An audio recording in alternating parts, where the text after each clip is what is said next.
Greetings, Mavericks and new viewers.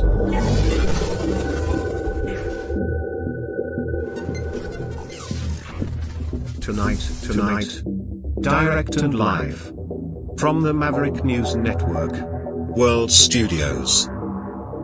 This is Maverick News with Rick Walker.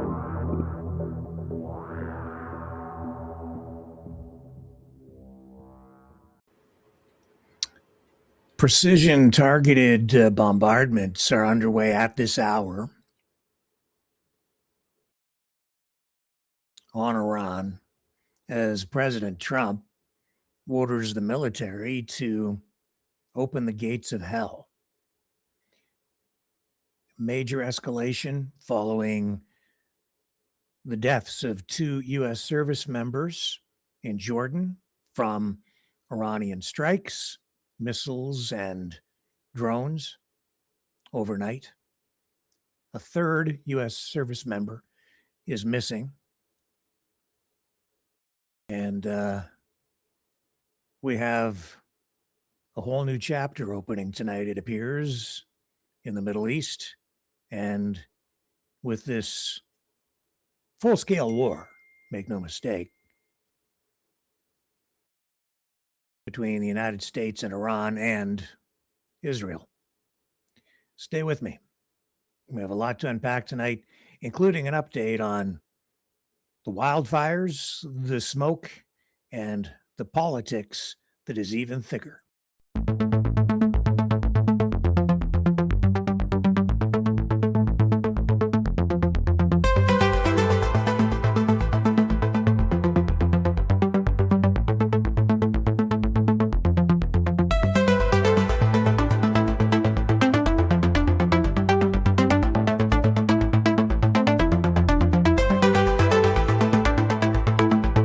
Maverick News. Expose lies and tell truth.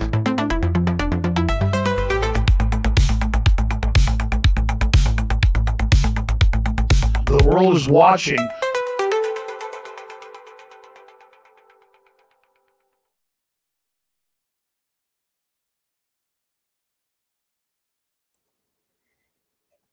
This is what happened overnight. We had Iran striking many targets in the Middle East and neighboring countries. We had missile and drone attack on a military base in Jordan. This is what it looked like.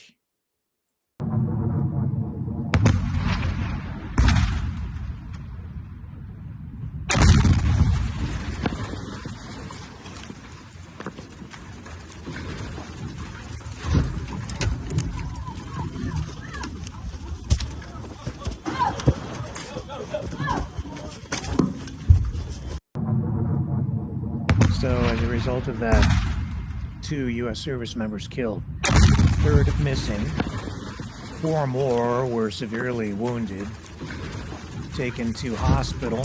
They have since been discharged. This is, as I say, a major escalation tonight with President Trump saying it's time to open the gates of hell. As a result, within the past hour and at this hour, well, at 6 p.m., airstrikes began. U.S. Central Command confirming that and posting this today at 6 p.m. Eastern Time. That's 1 hour, 9 minutes ago. U.S. forces began launching new U.S. airstrikes against Iran at the Commander-in-Chief's direction. Strikes are designed to further degrade Iran's ability to threaten commercial shipping in the Strait of Hormuz and swiftly punish Islamic Revolutionary Guard Corps forces who launched attacks against American service members in Jordan last night. So it is a direct response to that. And the casualties on the U.S. side continue to climb. Now, this is really the first major incident involving U.S. casualties since the earliest days of the conflict, but the numbers are surprisingly high. You may not be aware that in total, the U.S. has now confirmed 427 wounded troops in total since the beginning of this war. As a result, we also have 16 troops in total who have been killed since the conflict began. Now, in the past week, we've seen the United States attacking water and power plants. The new supreme leader of Iran posting or making a declaration that Trump's signature isn't worth anything. And Iran also saying that they are no longer abiding by the provisions in the memorandum of understanding. Not that that really matters at this point, I don't think, because the ceasefire that was never a ceasefire has been declared null and void by President Trump anyway, and that was 10 days ago. It makes me think back to the days when that ceasefire was signed, the memorandum of understanding signed, and then the ceasefire came, and you may recall all the congratulations that were heaped on President Trump as he met with other world leaders. And I said, this seems like a lot of overkill at the time, given what it is. It's only a ceasefire, but they were the response from people who were trying to butter up the president. It was as if it was a peace deal, and it was just a ceasefire, and there was never any ceasefire. They've been firing at each other all through this thing. Ceasefire, no ceasefire. That much is demonstrably true. You can look at the news as it's just ongoing. It's not a war, it's an excursion, it's a great big game. Well, tonight we've got the U.S. unleashing and what's supposed to be, and I haven't seen much video coming out yet because this only beginning an hour ago, but we're told that this will be and is an overwhelming wave of military retribution. The U.S. Air Force engaged now in a massive direct bombardment against strategic military targets, infrastructure, mostly focused, we're told at this hour, inside southern Iran. Combat aircraft from the United States executing precision airstrikes targeting the vital Iranian port city of Bandar Abbas again and its surrounding military installations. So they're focused on that area. Apparently tonight, it marks a dramatic retaliation by Washington. This is, I would call it act of avenging the deaths of these U.S. service members. 2 for sure, maybe with the third one missing, possibly a third death as well. They're zeroing in on the heart of Tehran's naval operations tonight and the Islamic Revolutionary Guard Corps strongholds. This is designed to be, it is being executed in a way that is supposed to have devastating consequences.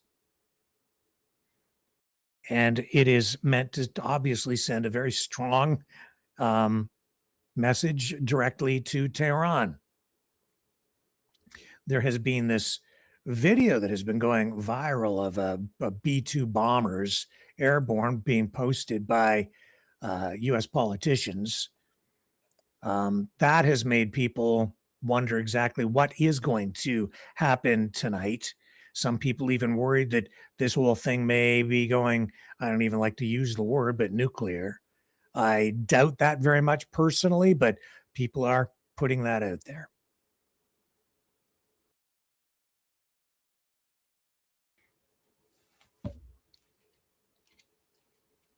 So we're continuing to follow this, and this is all unfolding in real time tonight. And so we've got essentially breaking news even as we speak. So what I'm going to do is I'm going to try to follow this as the broadcast continues this evening. Let's go to the live map and see what we've got going on here. Live map of the war in Iran.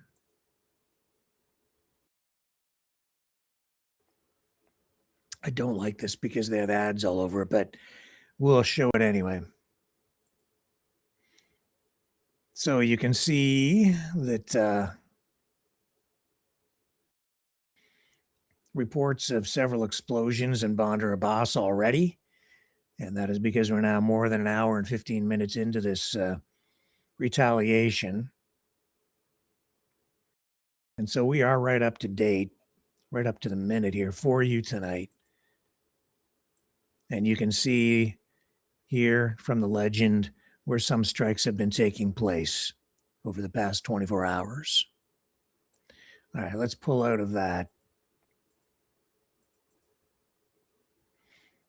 So we'll dip back into that as things unfold here tonight. We'll keep coming back to it and keep you posted on the breaking news as this aerial assault continues. And over on the Ukraine file, interesting developments over there politically and on the front lines. Volodymyr Zelensky posting again video of Ukrainian drone strikes inside Russian territory, also with devastating effects. The Ukrainians shifting strategy somewhat in recent months, going after infrastructure, energy installations, oil inside Russia, and it has been very effective. It has put them on the front foot, Russia on the back foot, but there are political developments tonight that may signal an additional change coming. Here's the videos that Zelensky has posted. And that is what it looks like when Ukrainian drones reach deep inside Russian territory. He calls them long-range sanctions. I would say sanctions executed with extreme prejudice, as the saying goes.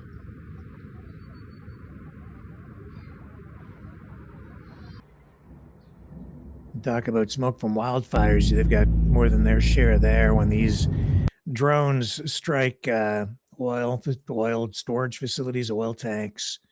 The result is thick black smoke and oil rain in these communities, and it is toxic, and there will be long-term health implications for people who live there.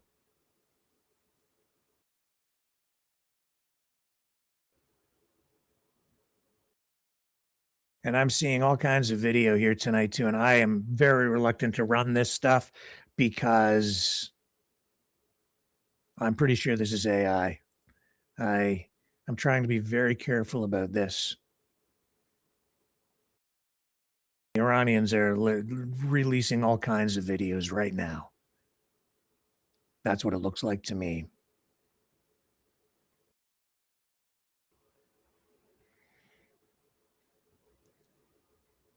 I am pretty sure this stuff is AI. They're showing videos of Iranian missiles striking U.S. targets, but to me, this looks, I'm going to check it the best I can here as this stuff rolls in.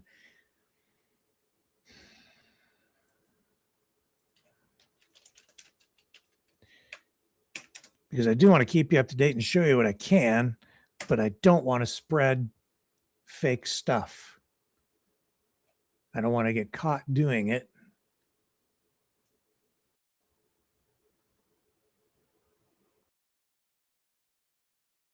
I am not sure about that one either. So let me just pivot over here, and I'll be right back while I get this stuff organized, queued up, and ready to rock.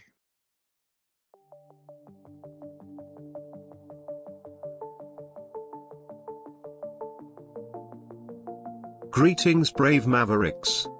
Our quest for truth continues. We go beyond fake news.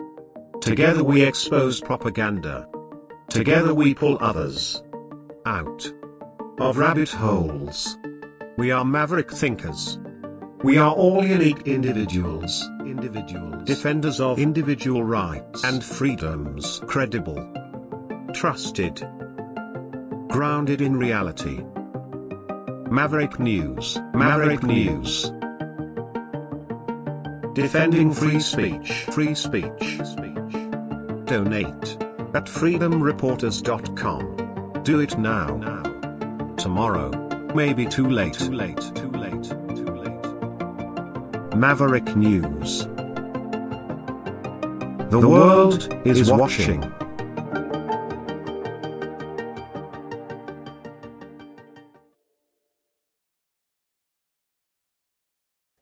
I will show you this video to show you with the notification that this is absolutely fake. This apparently it looks like it's been released by Iranian propaganda teams.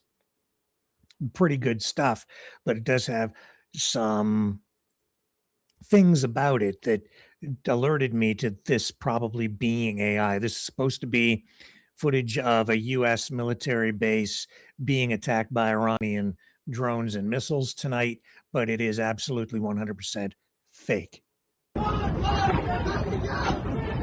This stuff too uniform, too clean. You look at the explosions.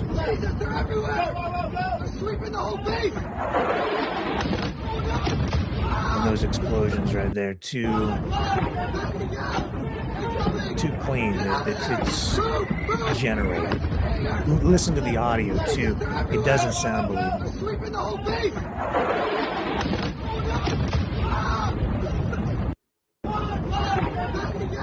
It's kind of like bad acting in a Golan and Globus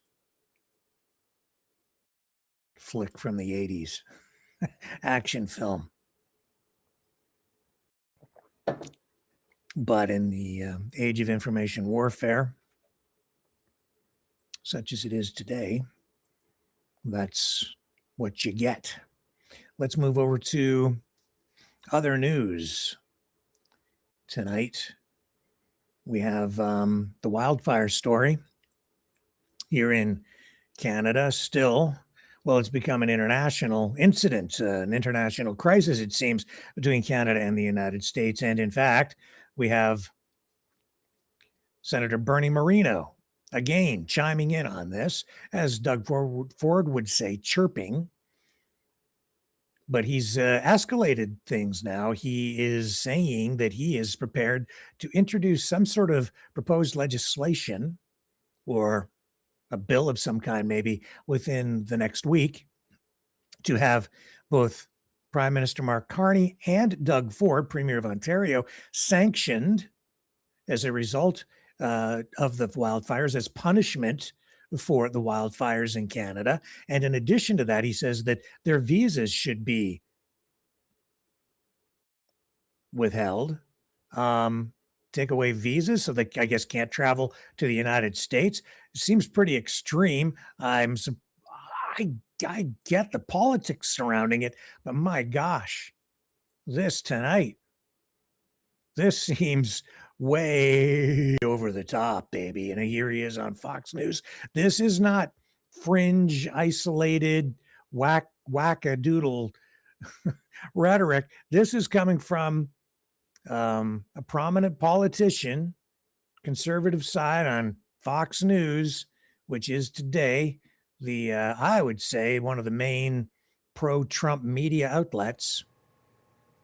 Well, and we were in Washington, and I was leaving very early this morning, and you could see the news feeds of the Lincoln Memorial looking toward the Capitol, except you can't see the Washington Monument. There's no Washington Monument. It's just a cloud of smoke. And you're thinking, who knows what kind of damage this is going to do to vulnerable lungs and people who have no alternative but to work outside. So there's a real health issue. There's an entertainment, recreation issue, and a business losses, clear business losses. Yeah, let me put this in perspective, Laura. If you took every automobile in America off the road for 1 year, we had no cars, no trucks for an entire year, that's about the amount of pollution that is happening during this 2 or 3 week period of time, and it's being dumped onto primarily the Midwest. And when I hear politicians like Carney and Ford say that we should help when they could have avoided this problem, it's disgusting. We're going to put sanctions on them. That means holding their assets, making certain that they don't have visas. We're going to put tariffs, as President Trump talked about it, because we have to make certain that the people who are suffering get compensated. This is an abject, avoidable disaster. And the left, who, by the way, talks about climate change every single day, this is the worst environmental disaster you could ever imagine. Every car in America for a year, pollution in 3 weeks dumped on the Midwest.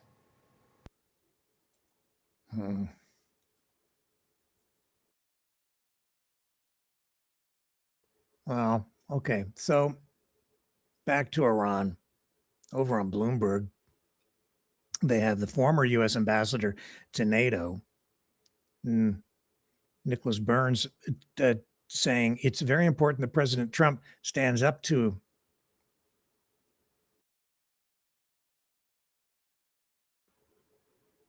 Iran tonight.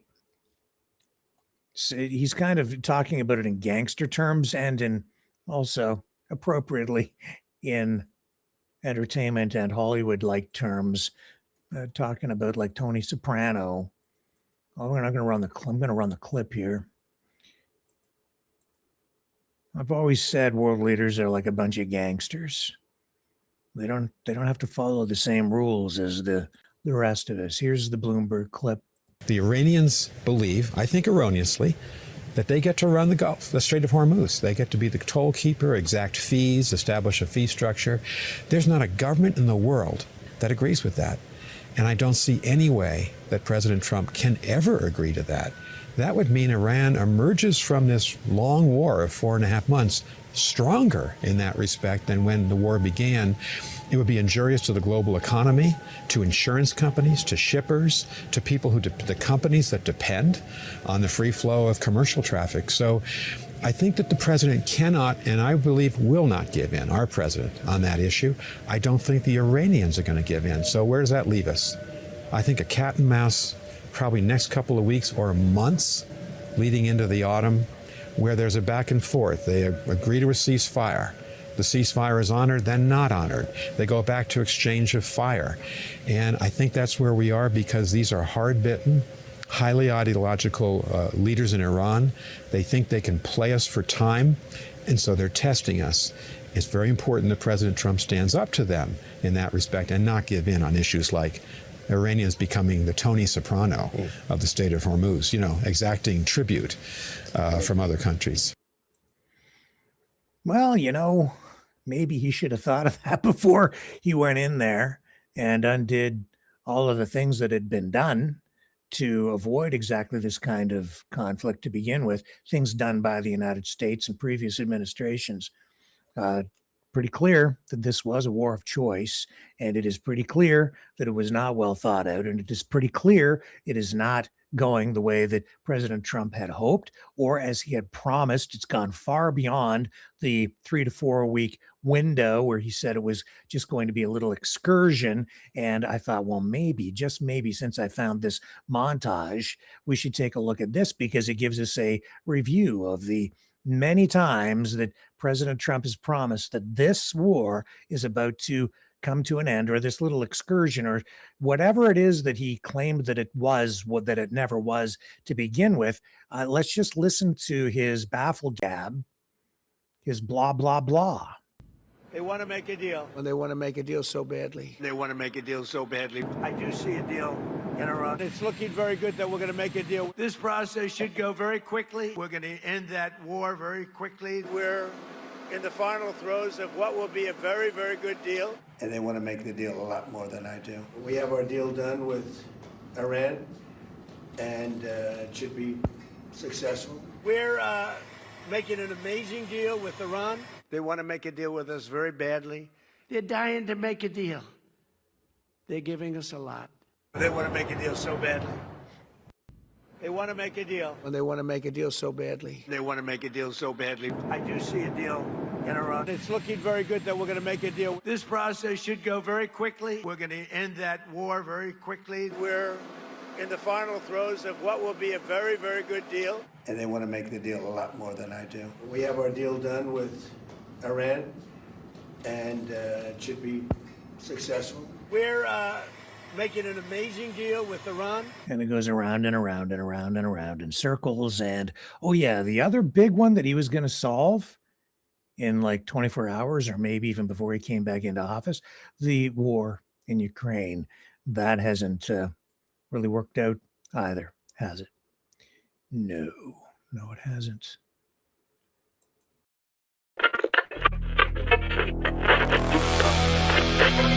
Blah, blah, blah.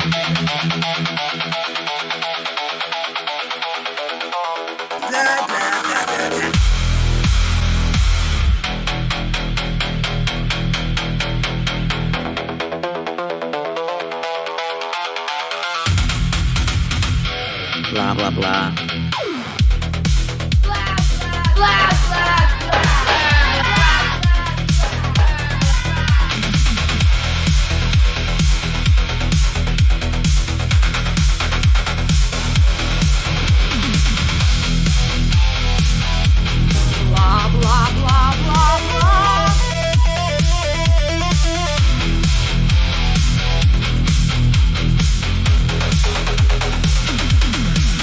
Blah, blah, blah, blah, blah, blah.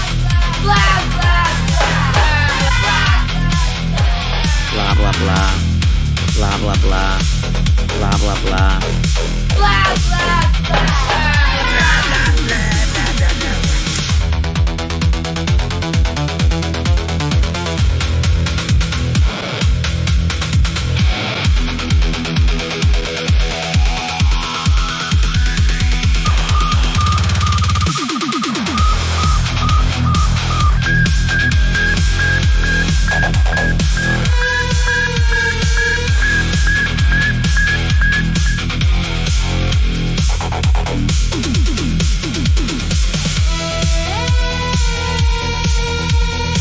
blah, blah, blah, blah, blah, blah, blah, blah, blah, blah, blah, blah, blah. Blah, blah, blah.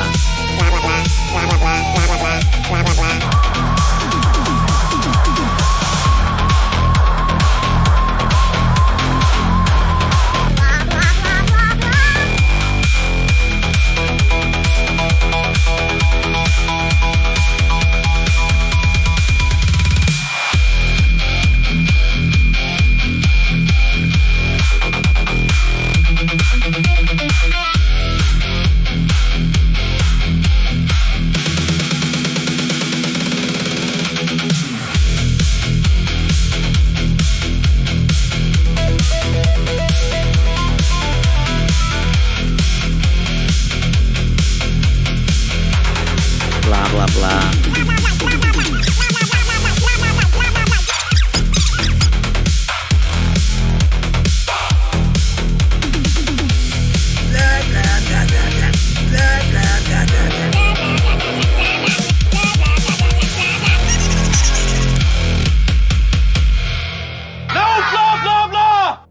Maverick News.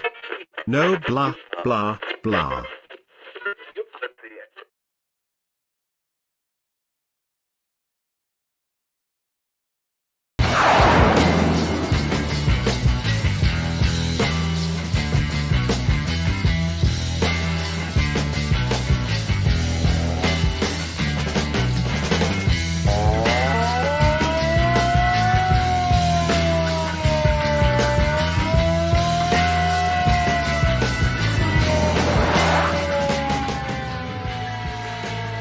Maverick News. Fighting for freedom.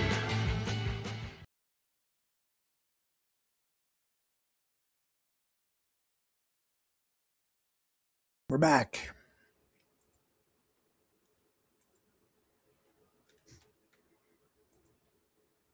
Wildfires still burning out of control. Doug Ford news conference up around Thunder Bay, where in Ontario and in Canada, that's where some of the worst wildfires are burning. The smoke, as you just heard, drifting even further into the United States tonight.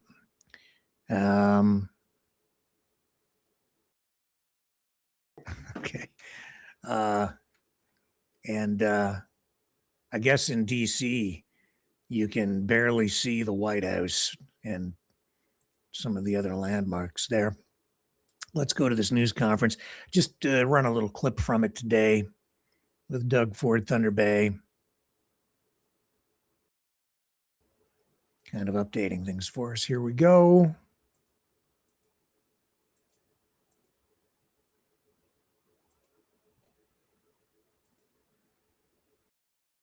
And roll.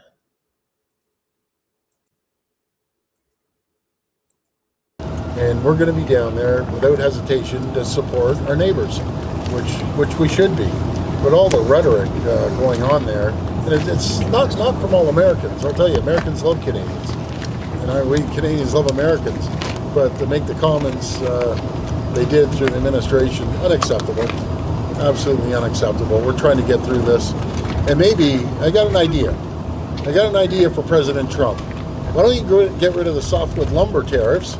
Because 30%, 33% of the lumber that you use in your building, guess what? It comes from Canada. You want us to clear the forest? Well, open up the gates.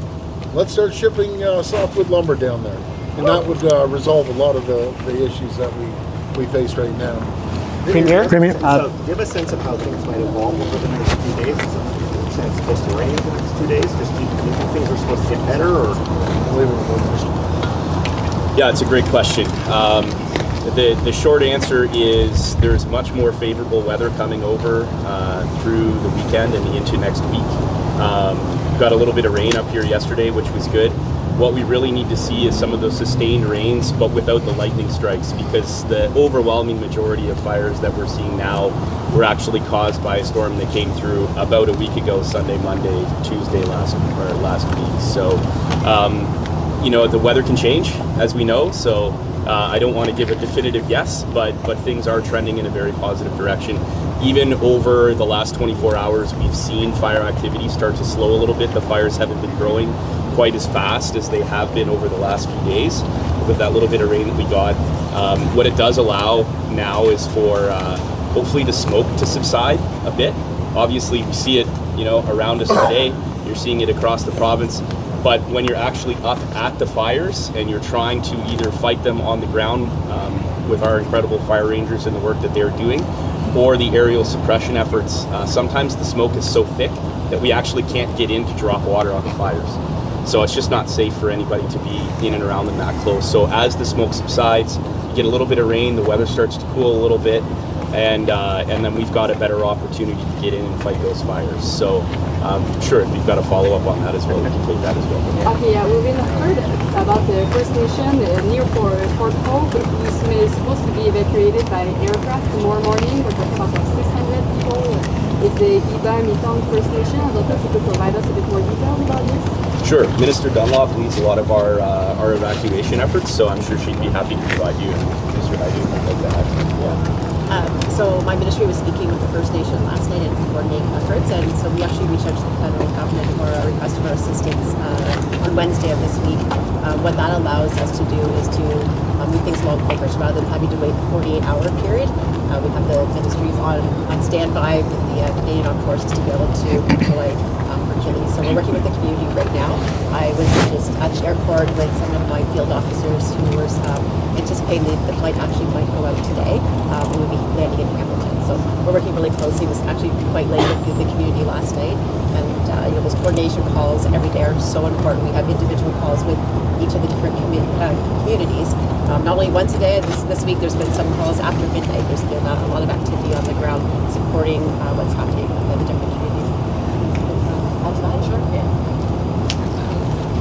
It's an excellent example of the collaboration that's happening between Ontario and the federal government.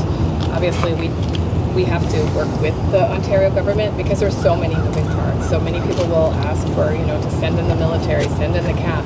Well, we can't just send in assets if we're going to be interfering with other assets if we don't understand what's actually happening on the ground.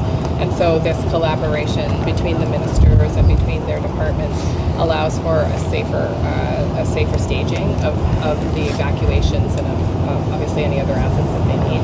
I as well have been in touch with Chief Lucan over the last number of days, and working very efficiently with the federal government, with the provincial government. And yes, the plan is that their most vulnerable are getting evacuated today, and that there's ongoing assessments. Premier, that no expense will be spared to, fight the fires, help the people. But I want to ask you about what's being done sort of in the off season, because we've spoken with some people who are concerned that there's attrition with firefighters. There aren't enough firefighters that are trained or have the experience. So what's being done in the off season, and should firefighters be paid more to attract them to be able to fight these fires, which seem to be more of a long-term problem? He asked that question, and I appreciate that, because we are paying them more. We bumped up all their salaries last year. But I'll pass it over to the minister, and he'll elaborate a little more. Yeah, this is a prime example of that misinformation that's being sort of passed around. So if I can run through a bit of a short list for you, if you like. We've increased compensation for our pilots. We've hired more pilots. We've increased compensation for our aircraft maintenance staff. We've hired more aircraft maintenance staff. We've brought our crew leads, who are the sort of the folks that run the sort of 3, 4, 5 person crews that are on the ground. We've now made them full-time employees and have actually put a retention bonus in place for them to keep them. We brought on, I think, roughly about 100 new fire rangers over the course of last year. So not only, yeah, exactly, and not only that, but we've also got our procurement out now for new water bombers. We're going to be going out to market very shortly for new helicopters, new medium-duty helicopters. That will be announced very shortly. So it's pretty unfair, honestly, to say that the province isn't doing what it needs to do to be prepared in the off-season. Not only are we making those investments, but we're refurbishing hose lines, we're refurbishing pumps, we're making sure that all of the equipment is in place at our distribution center. Thunder Bay here is a huge jump-off point for a lot of that work that then goes out to Sioux Lookout, Dryden, Red Lake, Kenora. So there's a lot being done in the off-season. We're always looking for more great people to come and join our team. And quite honestly, when that kind of information is spread across community, whether it be mainstream media like folks that we have here today or social media, it makes it very challenging for the real facts to get out there. So I appreciate you asking that question. I think it's very important. And I hope that you will all take that back today for your articles and everything that you're putting out, because we need to make sure that we don't cause hysteria, that we don't cause panic, and that people are getting pertinent information and the right information. So thank you very much for asking that. It's very important. Minister, Sorry, one second. This gentleman's been trying to ask a question for Sorry, about I just wanted to ask so. about, thank you. I just wanted to ask about Collins First Nation. They described a really, really close call this week. Yes.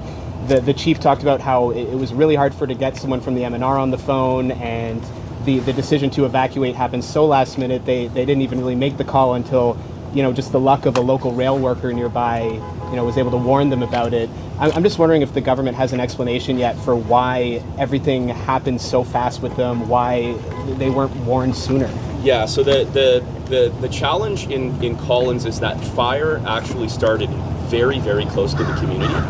And given the certain weather circumstances that were in place at the time, it was actually moving at a rate of around sort of 4 to 8 kilometers an hour towards the community. It started only about 15 kilometers away, so you can imagine how quickly that actually got on top of everyone. So we, of course, had assets deployed in the area. We did our best, obviously, to come and survey what was going on, but there was so much smoke, it made it almost impossible for our teams to come in and really assess how close the fire was. So the community made the determination that they were going to go ahead and self-evacuate, which, of course, if you've got a fire coming down on you, we highly recommend that you do that. And then we've been working with them since they got here to Thunder Bay. I actually heard relatively recently as well, Minister Haidu, that they've now also been brought in, sort of reclassified a little bit to be, and I know it's a challenging conversation, but they are getting support now from the federal government as well. So kudos to the feds for stepping up and doing that. And it's been a challenging situation across the Northwest and across Ontario over the last week. So we'll look back, as we do, on all of the evacuations and our fire efforts, and see if there's things that we can continue to do better. But our number one goal right now is to protect people and property, and we're very thankful that there were no lives lost in that situation. So. Minister, So that fire was observed in May. Did it take 2 months? Nobody was able to get out there? I'm sorry, I'm not following. In Observed in Collins. May? No, in Collins. It was reported in May. That's, I don't think that's possible, but I'm sorry, that's the first I've heard of it. As far as I know, that fire started the day of, so I'm sorry. I'm sorry, I actually did hear that as well. Me too. Yeah, I've heard it from a couple different So where did you hear that from? I'm curious. From locals. From the people of Collins. Yeah, that's not something that we've heard, but I can certainly look into it. But wildfire season really doesn't start even until much later, and it would be very odd to have only 1 or 2 fires burning in a certain community at the time. But we can certainly look into it, but that's the first I've heard of it, so I appreciate it. Minister, you talked about aircraft, getting more aircraft. Are we going to see those this season, or is that more into what next season will be? And when this is all said and done this season, what kind of work's going to be done to prepare for next year? Sure. So kind of a long answer and a short answer, I guess you could say. Short answer is water bombers we're hoping to see online in the next few years. They obviously take a while to build. They're pretty substantial planes. Helicopters we're hoping to have online hopefully late 27, 28. That procurement's going to go out very shortly. So as far as those new aircraft, we will see them online within the next couple of years. However, we are constantly working with partners across Canada. We've got a coordinating body that helps move equipment back and forth. It's called CIFC, wonderful acronym.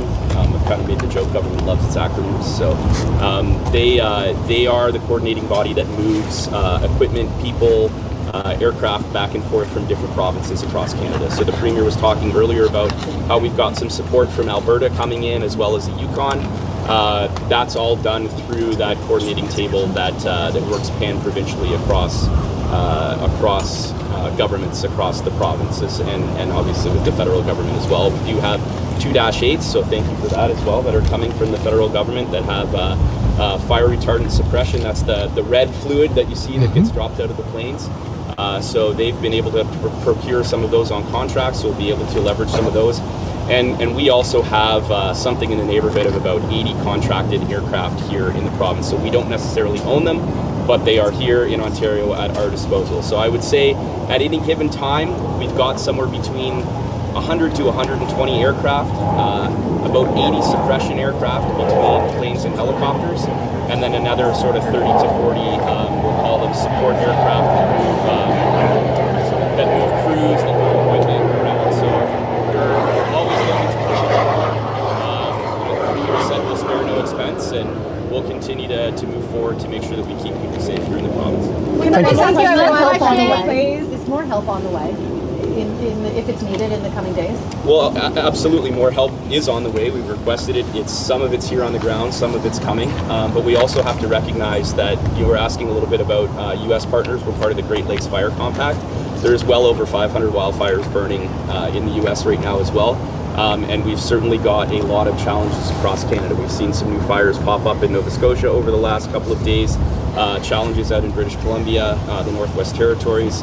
So we're working as collaboratively as we can with our partners, and the offer to help is out there.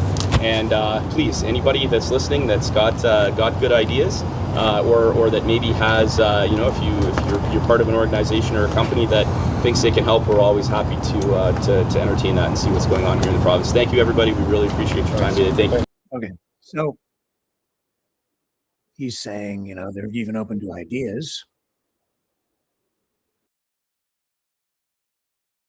And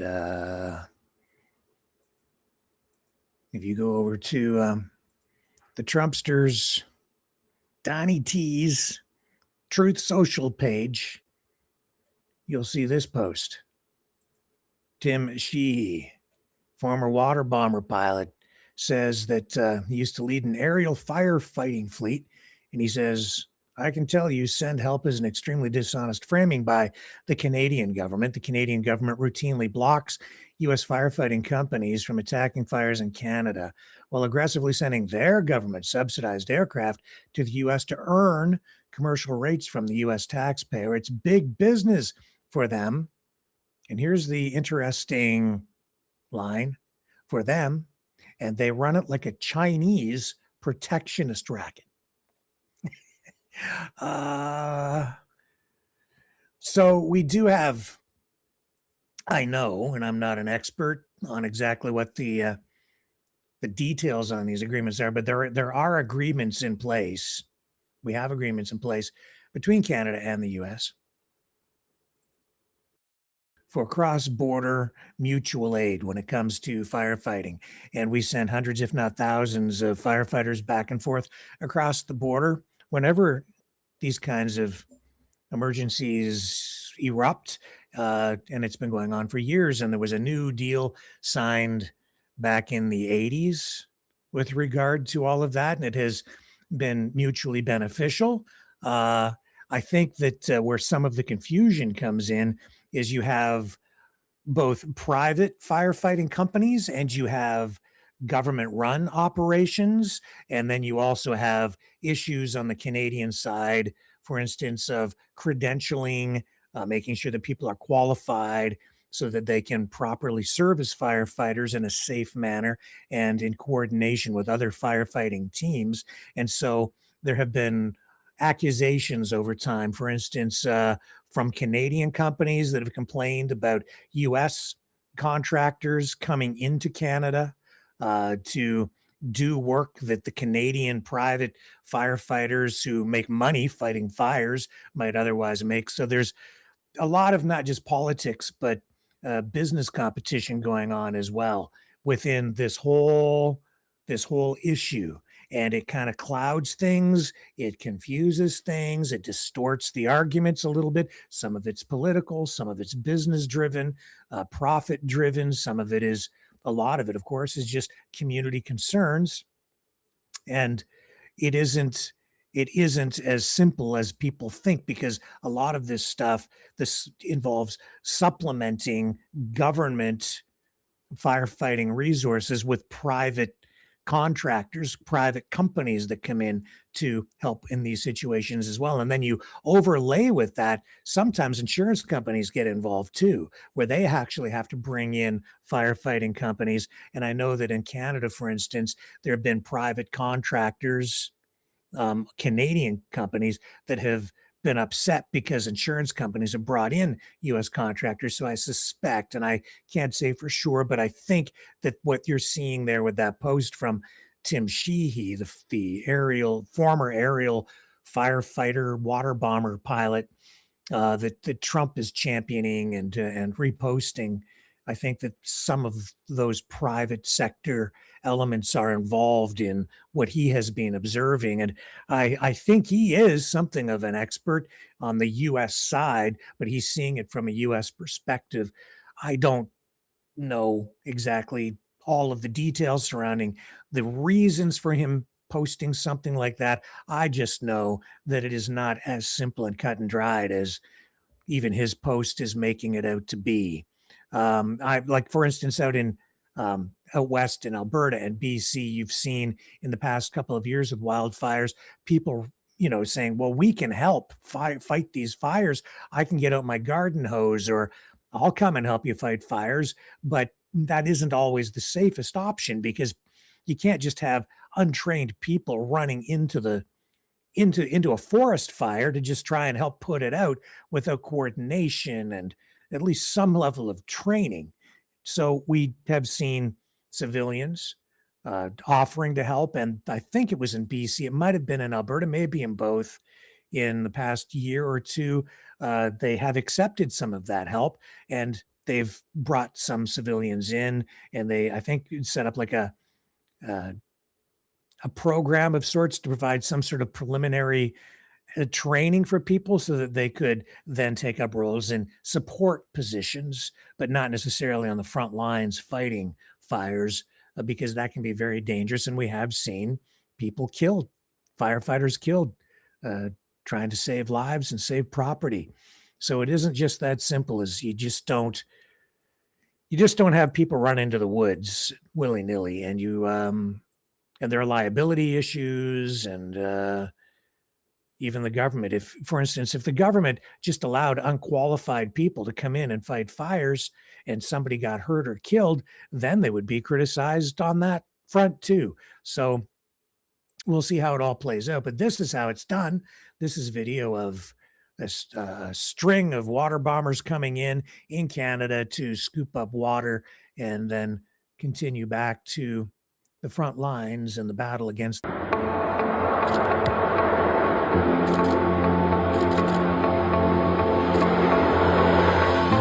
bring down the audio so we don't get a copyright strike on the music, but look at this. They're just incredibly skillful, and this might look like it's AI, but I believe it is real.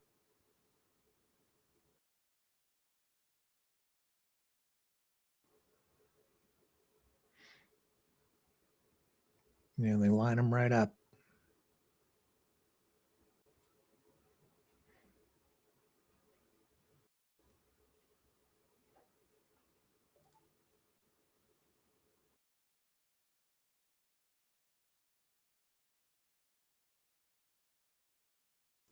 And that's how they do it.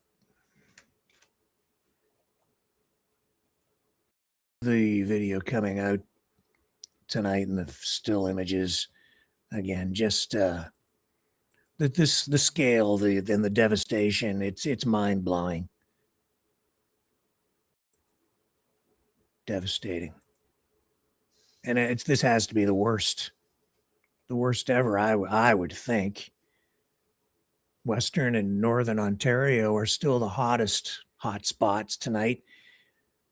The fire danger up there is described as extreme. You've got widespread burning, multiple communities under evacuation orders or alerts, heavy smoke blanketing large parts of Ontario and drifting into the U.S., as we've shown you, triggering poor air quality warnings from Environment Canada, yellow alerts in areas like Southern Ontario, right down here in London, Chatham, Windsor, Niagara region, in Quebec. Northern zones are seeing sustained activity with out-of-control fires, reinforcements arriving from other provinces. British Columbia's Brunswick complex near Boston Bar continues growing with evacuation orders in place tonight and structures threatened there. Smaller but aggressive fires are also burning in Nova Scotia tonight and the Northwest Territories. Forecasters are calling for continued hot, dry conditions for the rest of this month, right into August, with the fire danger elevated across much of the country. Officials urging caution this evening with any or outdoor activities. And we have this map where you can go at any time to check on the status of wildfires across Canada at cwfis.cfs.nrcan.gc.gca, and this is the English website where you can see the stats are clearly reported. Current fires, this is 97 new ones reported today, 954 wildfires active across Canada. Out of control are the red dots, being held in position yellow. Under control is the blue dots. Out of control and being monitored are sort of a different shade of red, probably hard for you to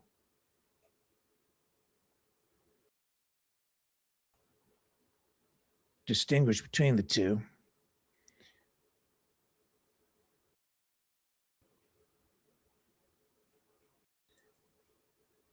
And just different maps with different legends. This shows the smoke and how it's drifting, and it is pretty thick, pretty toxic. I think the politics is even thicker and even toxicer. Is that a word?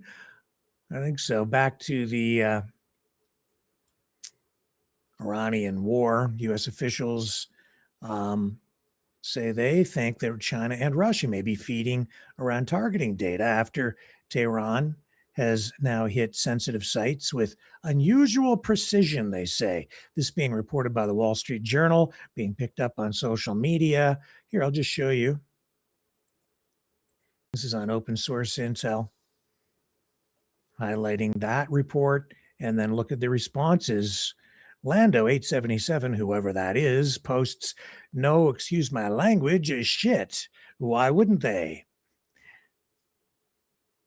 And I'm not going to reread that one because the language is way too nasty. Anyway,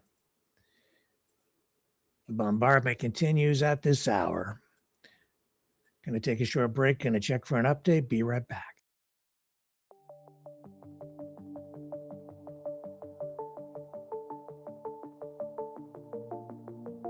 Greetings, brave Mavericks. Our quest for truth continues. We go beyond fake news. Together we expose propaganda. Together we pull others out of rabbit holes. We are maverick thinkers. We are all unique individuals, defenders of individual rights and freedoms, credible, trusted, grounded in reality. Maverick News, Maverick News. Defending free speech, free speech. Donate at freedomreporters.com. Do it now. Tomorrow may be too late. Too late. Too late. Too late. Maverick News. The world is watching.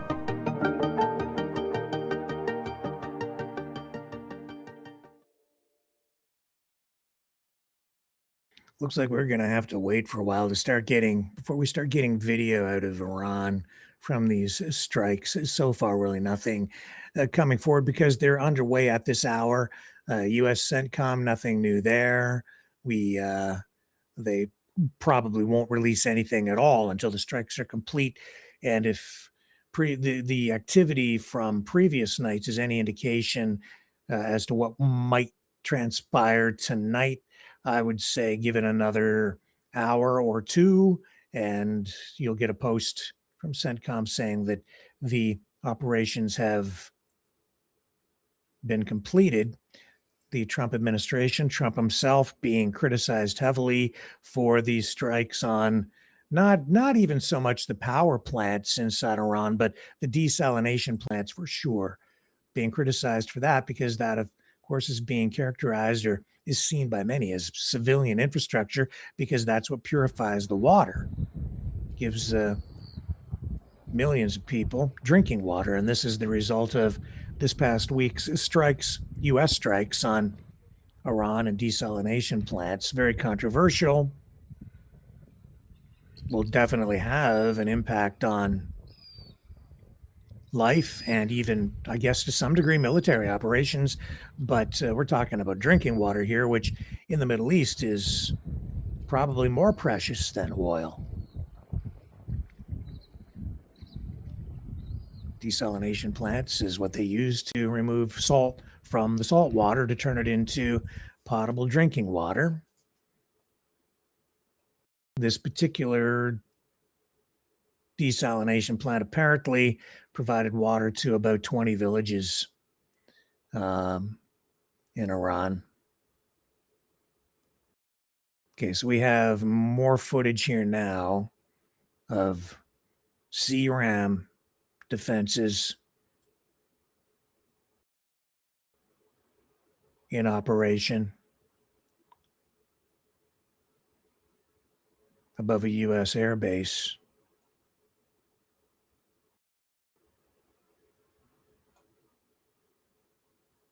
Over Bill. So let me just run this for you. If you don't know what a CRAM is, it's anti-aircraft fire, which is, I mean, they fire off so many rounds in succession that it just looks like a laser beam.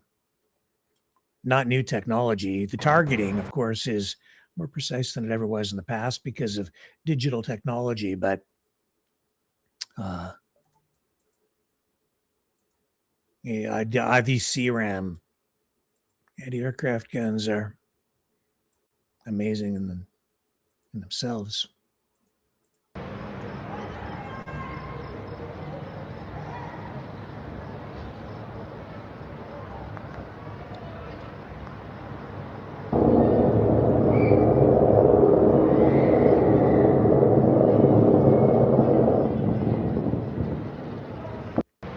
So they're using that to counter these Iranian attacks tonight. That is some of the first footage coming out this evening from Iran, as this now 8th night in a row we have seen the U.S. launching aerial strikes against Iran, and now counterattacks. Also tonight, just breaking minutes ago, Andrew and Tristan Tate have been arrested by U.S. Marshals in Miami. The social media celebrity / brothers detained outside I'm not sure exactly where this has happened. It's in Miami.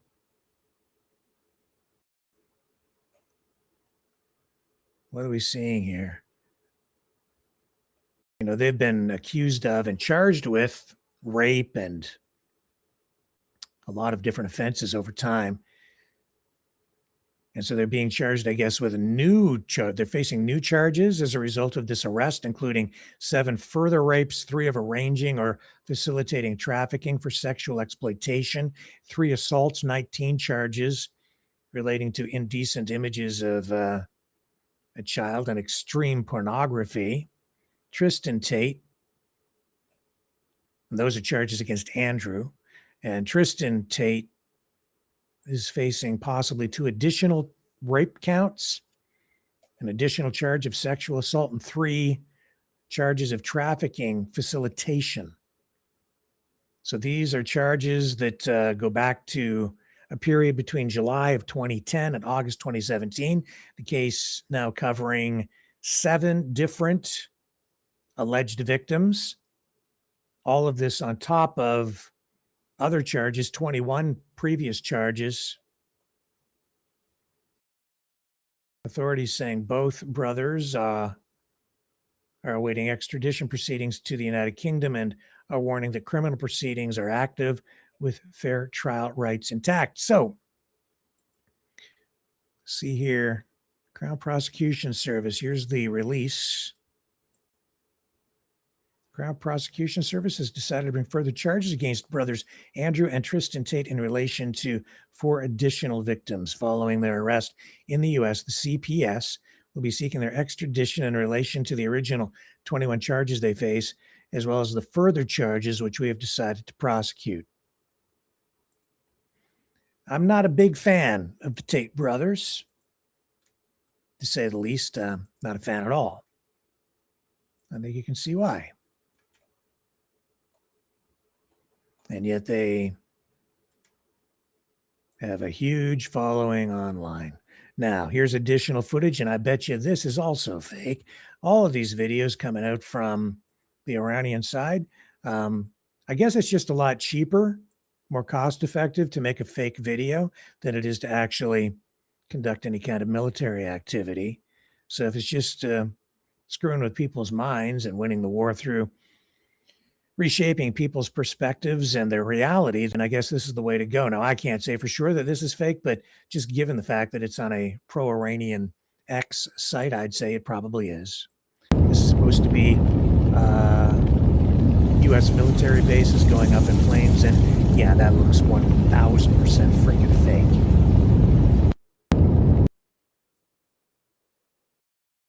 So you're seeing that stuff, and it is actually starting to get traction online, these videos tonight. I'm seeing them reposted on different sites, and that throws into question for me the integrity of a lot of these different social media influencer sites where this stuff is reposted, including, and I won't even, well, you can just make your own assessments. So still awaiting more updates. And there's more fake video from Iran. And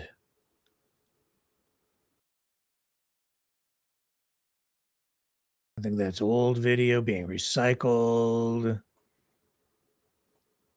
So we'll keep an eye on all of this tonight. Okay.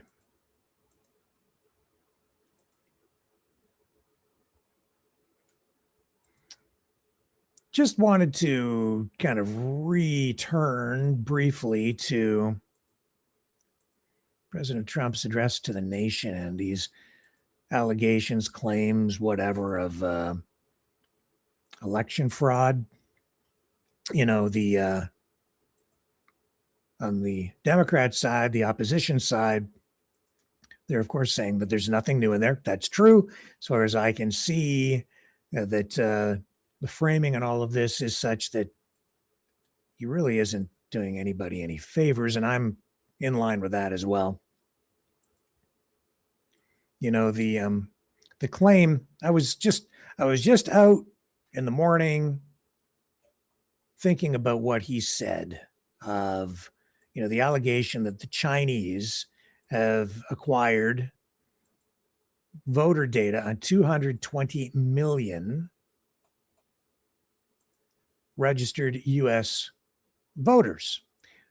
And so I thought, you know, I don't think that doesn't even sound credible to me. How can the Chinese have access to 220 million registered voters? That's basically that's every registered voter in the United States. It's not like some, that's all. And in fact, so I came back this morning, I started to dig in and do a little more research, and it really doesn't wash, because right now in the United States, heading into the next US presidential election, say, or even if you look back at the last couple, you have like 170 to maybe 200 million registered voters. So that means that the claim that China has access to 220 million, well, I suppose it's plausible, but it doesn't really even line up with the total number of registered voters in the database that's current. The issue really surrounding all of this is, was there actually anything that happened that you can point to that says, there's the smoking gun, this is the proof, this is what happened, this is why the election was stolen, which is really what Trump, at the core of everything he is saying, this is what he is implanting in people's minds. This is his grievance. That's his complaint. That's what he is alleging. This is what he keeps recycling. All the information that has come out has been recycled in this most recent data dump, and there is apparently more to come. So hopefully, for his sake, he actually does release some new information and some actual proof of something. But you would think if it's that urgent, that we would have had arrests by now, because it's highly illegal to do the things that he is alleging that have been done. Now, I can understand why people want more security and more integrity restored to the U.S. election system. I don't think anybody really would be opposed to that. Well, maybe some people would. In fact, even the Republicans might be, because this data, you know, a lot of this information that he's concerned about China getting their hands on, and he singles out China, but this data largely is publicly available on the US side in their system. It's data that is used by private companies. You can buy it. The Republicans and the Democrats and independent candidates can get access to it for campaign purposes. Private companies acquire it, and then they provide services to the political parties through data, through software where they input the data, and then they can target voters for campaign purposes. And you can acquire it in other ways as well. I could get a hold of it. You can get a hold of a lot of it, because the majority of it is actually available to the public. It's not like classified, restricted data, a lot of this stuff. And so I know that some conservative outlets tonight are, portraying this as though it's some sort of massive data breach. And I think there is an element of that here, but also there's the truth of the matter is this is not a secure system. If it ever was, this is stuff that's sold for profit. This is data that's sold for profit. And there's not much of an incentive either on the Republican or the Democrat side, either side, to really do very much about it because they both benefit from having access to this data. You'll recall that the first time Trump was elected, there was a lot of complaints from the Democrat side because they used that company, Cambridge Analytica, in order to target their campaign marketing through Facebook. The Democrats didn't like it because it was highly successful. And at that time, Facebook had sort of the prominent, the dominant position of the social media sphere more than Twitter. And the Trump campaign used that very effectively. It was Facebook that helped propel him to the presidency, only to then turn around and ban him off social media when he lost the election the next time. And yet I think a lot of this just seems to be a big performance because now he's back on Facebook. He's got his own social media platform. X has been sold. All of this data is just flying around. He points his finger at China like they're the big boogeyman. And yet I guarantee you have every country that has any interest at all in influencing U.S. elections. They've all got access to this stuff because there is no security around it. There's the uncomfortable truth for everyone. That's why the data breach in Alberta, I think, takes on a different tone. And if you start to look at it through that lens, where you had the separatists gain access to the data information so they could then target the voter base in Alberta to get people to sign their separatist petition in a more efficient way. That's US style politics coming up into Canada. Well, it's worldwide politics now in many respects, but they weren't supposed to have access to that because in Canada, that data is specifically supposed to be held only by authorized political parties and only to be used for campaign purposes, not for other reasons.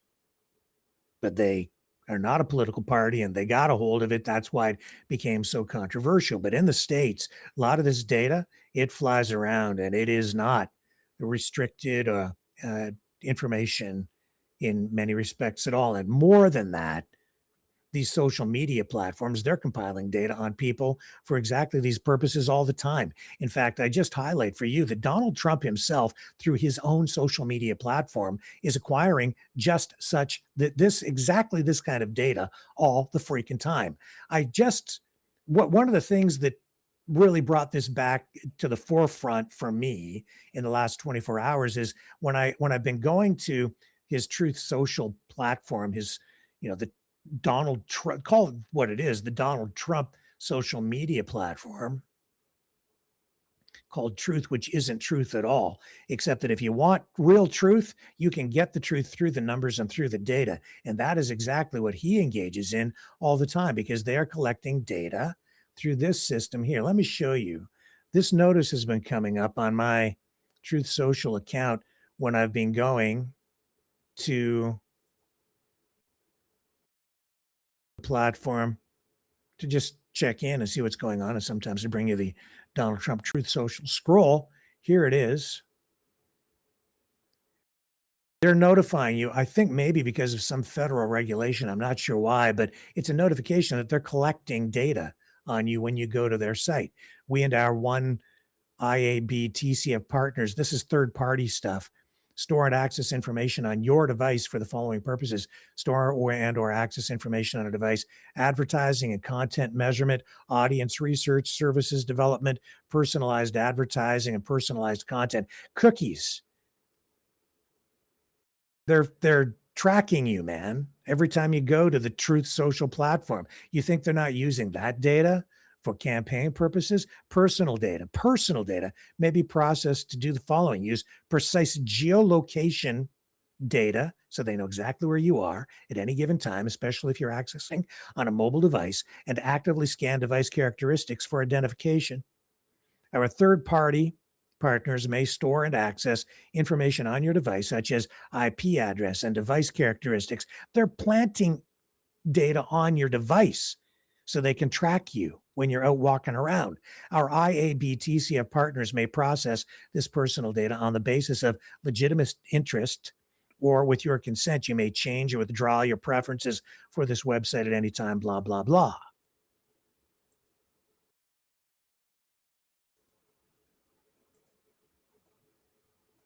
Well,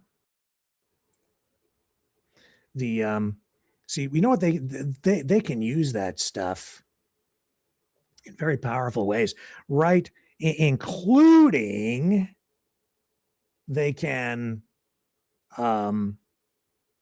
they will know your location, and I know that this can be done because I've done some online marketing work, lots of it actually, for clients myself.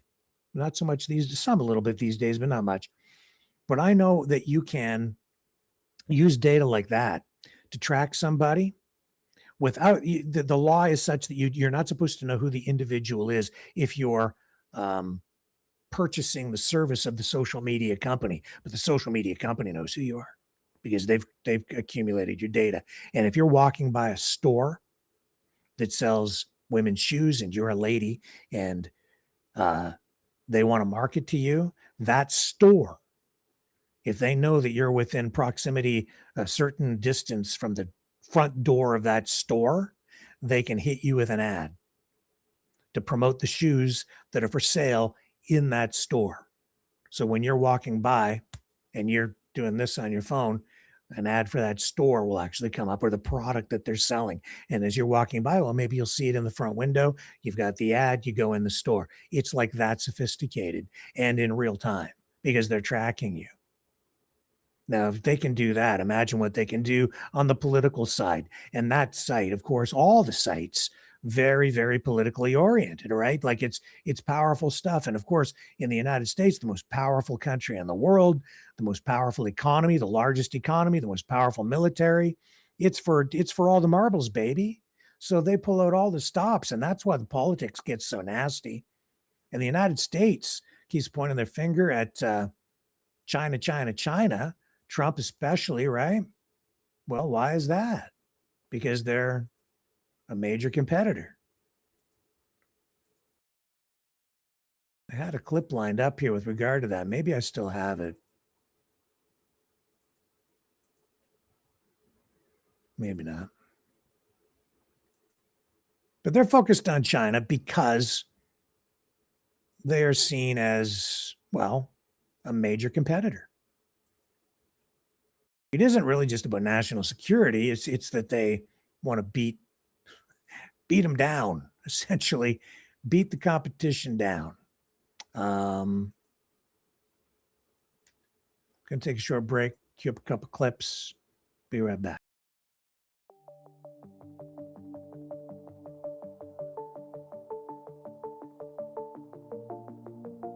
Greetings, brave Mavericks. Our quest for truth continues. We go beyond fake news. Together we expose propaganda. Together we pull others out of rabbit holes.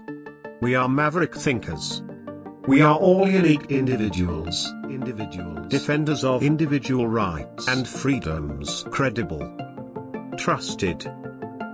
Grounded in reality. Maverick News. Maverick News. Defending free speech. Free speech. Donate at freedomreporters.com. Do it now. Tomorrow may be too late. Maverick News. The world is watching.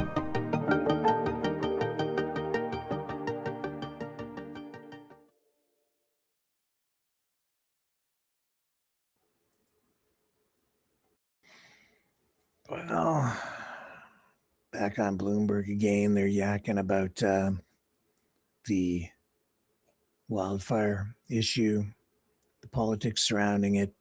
They have Bloomberg's senior White House reporter, Josh Wingrove, tells on yakking about it. We'll bring him up. We'll give him a clip. It's one of the big issues right now, Canada, USA. Hey, hey, hey. It's the weekend. It's time for the political talk shows.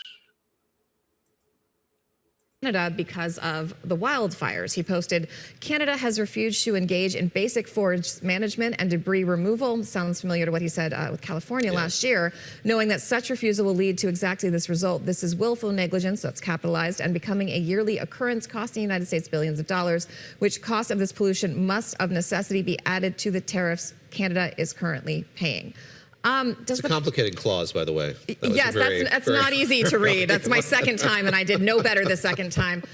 Josh, what is going on here? Does the president really need another foreign policy fight, especially one that could impact how much Americans pay for things, including cars and other items that come across the border?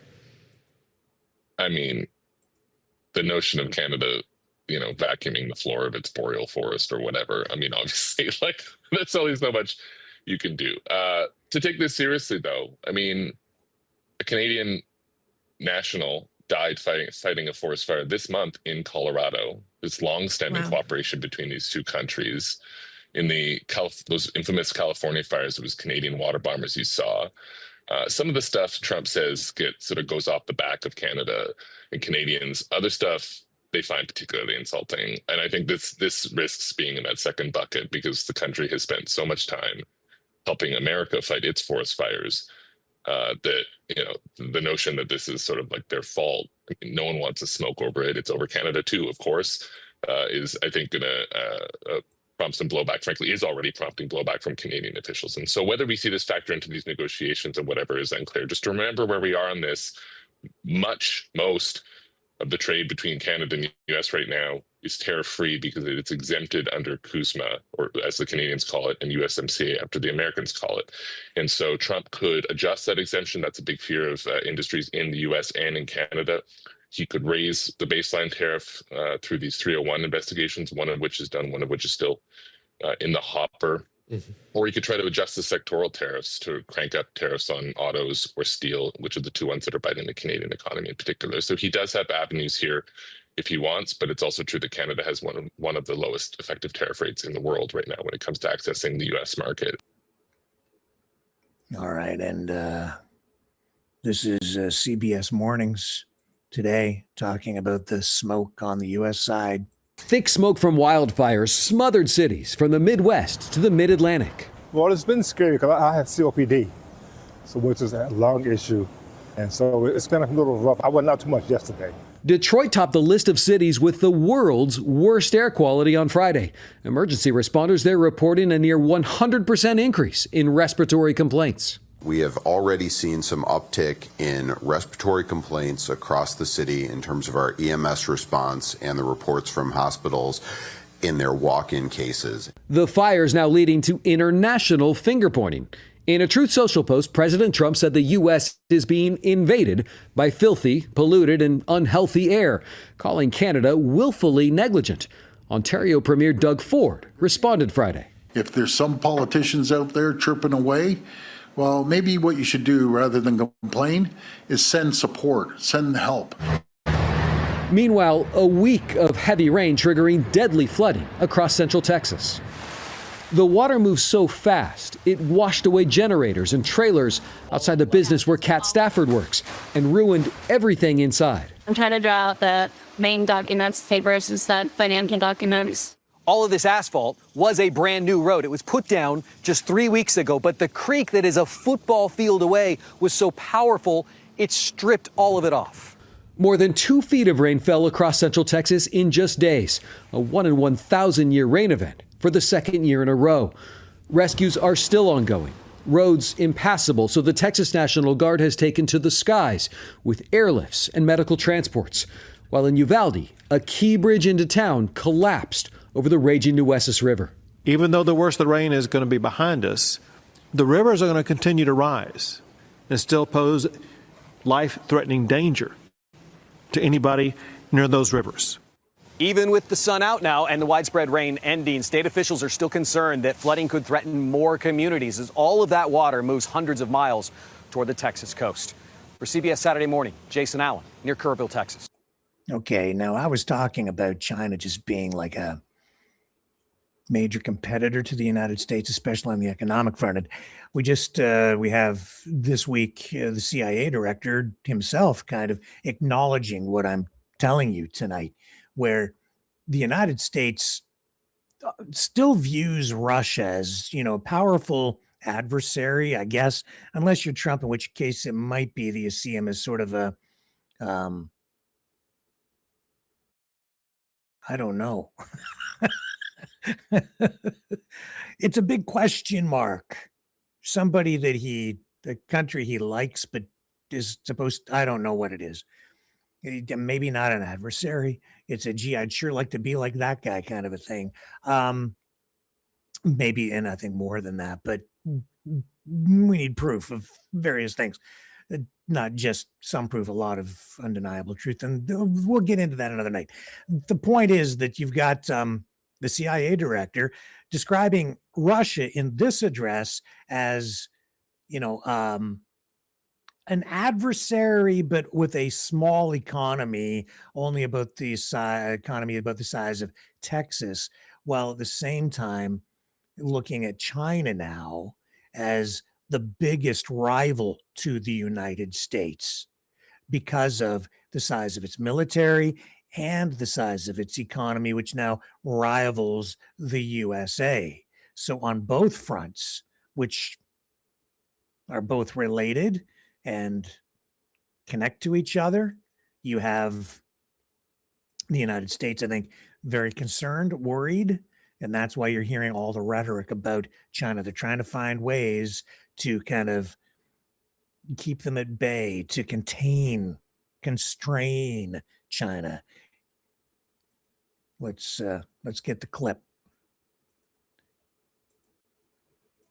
Reinforces what I've been trying to illustrate. Yes, adversaries like Russia compete with us, other adversaries on the technological front, but China's different. We're the largest economy in the world. China's the second largest. Russia's economy is about the size of my home state of Texas. So they have to choose where they're going to compete, where China competes with us across the board. Yes, adversaries. So that's why you're seeing all the rhetoric about the Chinese cars, in my estimation. You can't let them into Canada because they might find their way across the border and they'll be spying on us. They just don't want China selling cars over here because they will be selling for about half the price of anything produced here in North America. If Chinese vehicles come here, everybody will be able to afford to buy a car again, practically, because they will have. Well, you just have to go look at the numbers, look at the prices. The cars coming in right now, fairly high prices because there are a limited number of them coming in. But if they brought them in, if they opened the market up, the prices on cars and trucks would be severely depressed, and that would be a big win for consumers.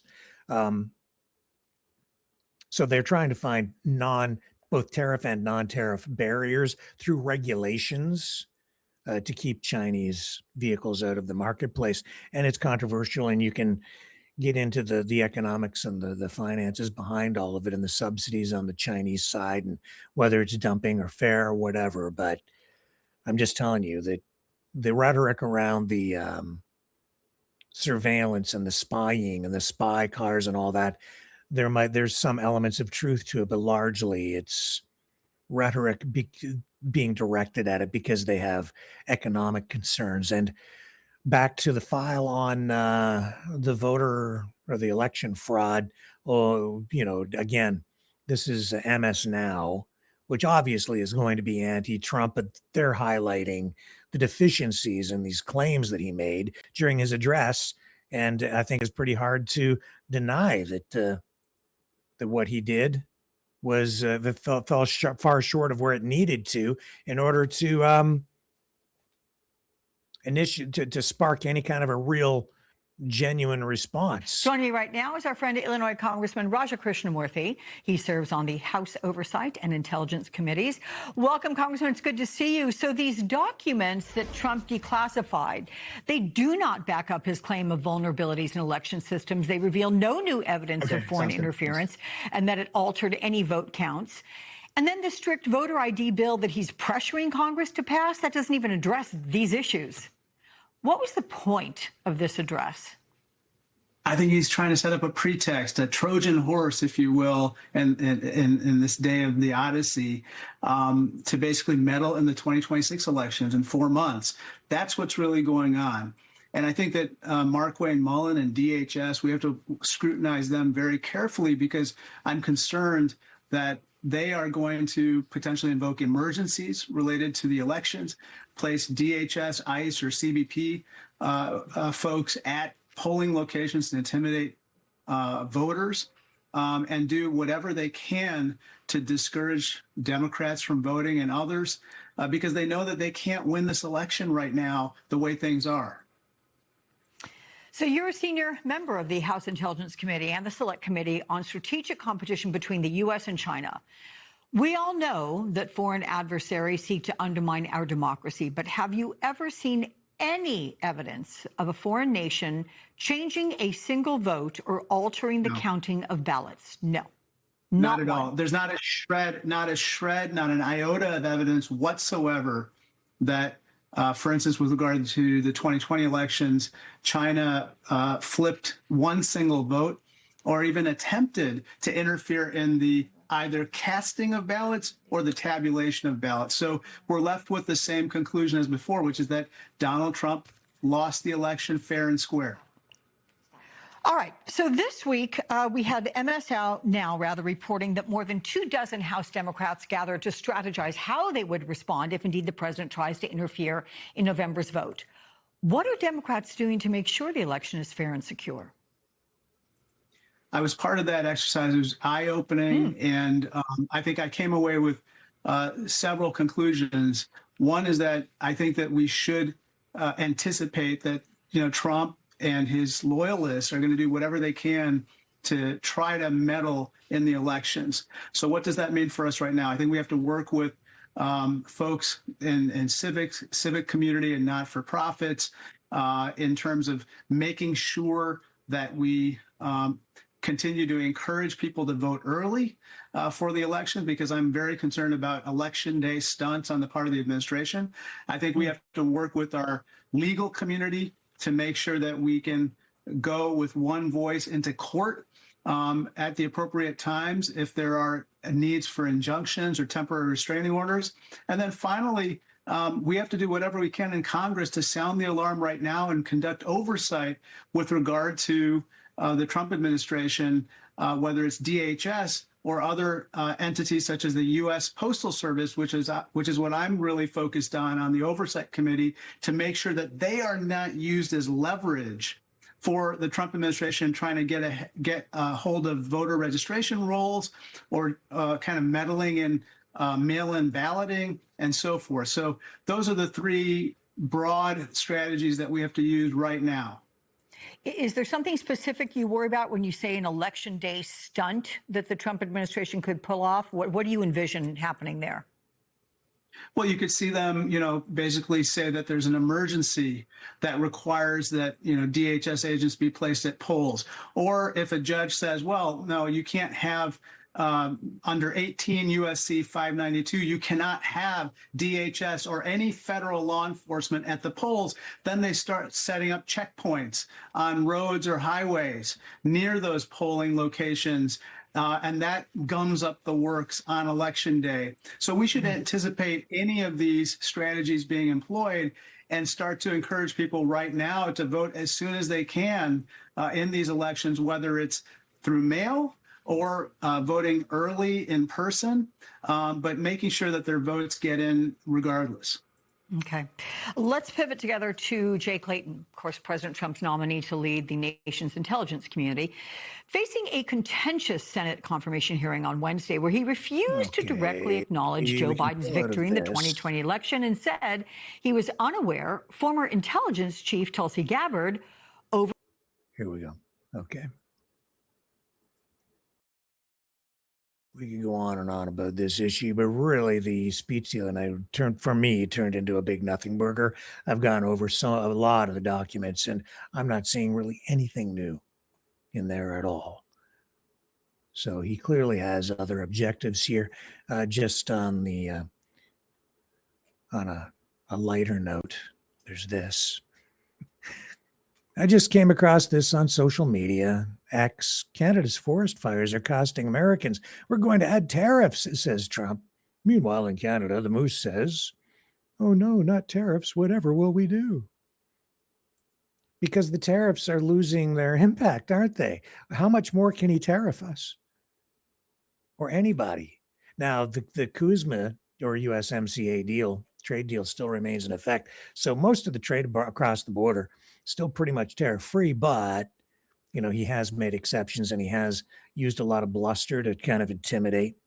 A lot of this, though, is theater, political theater.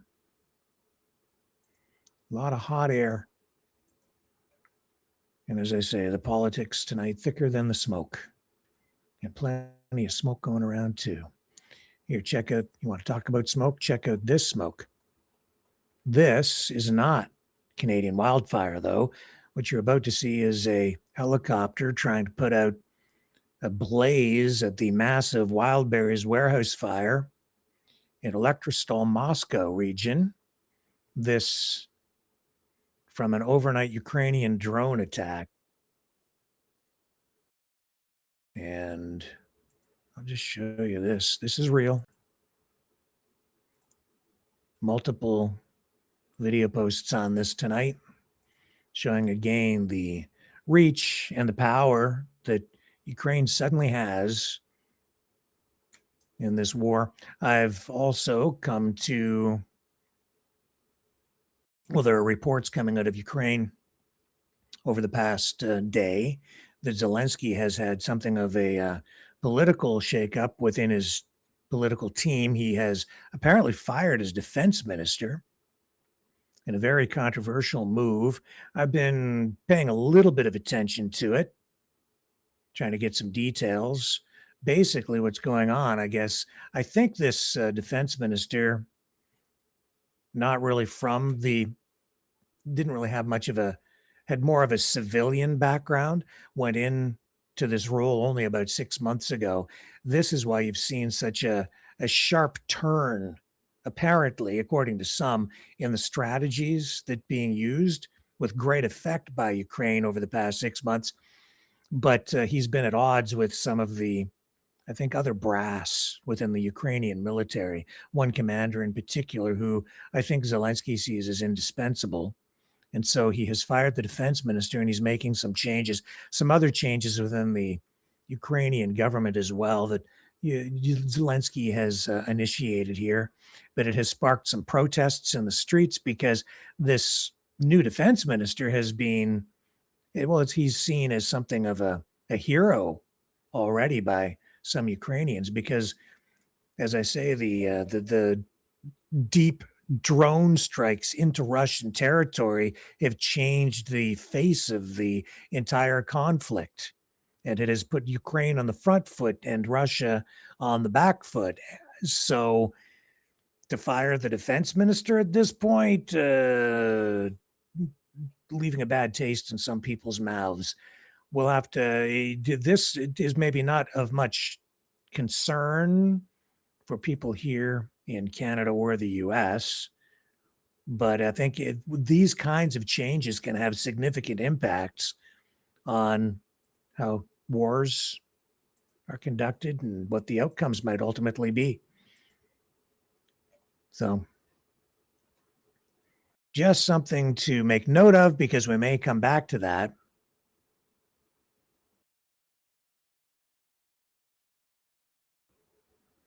Just checking here.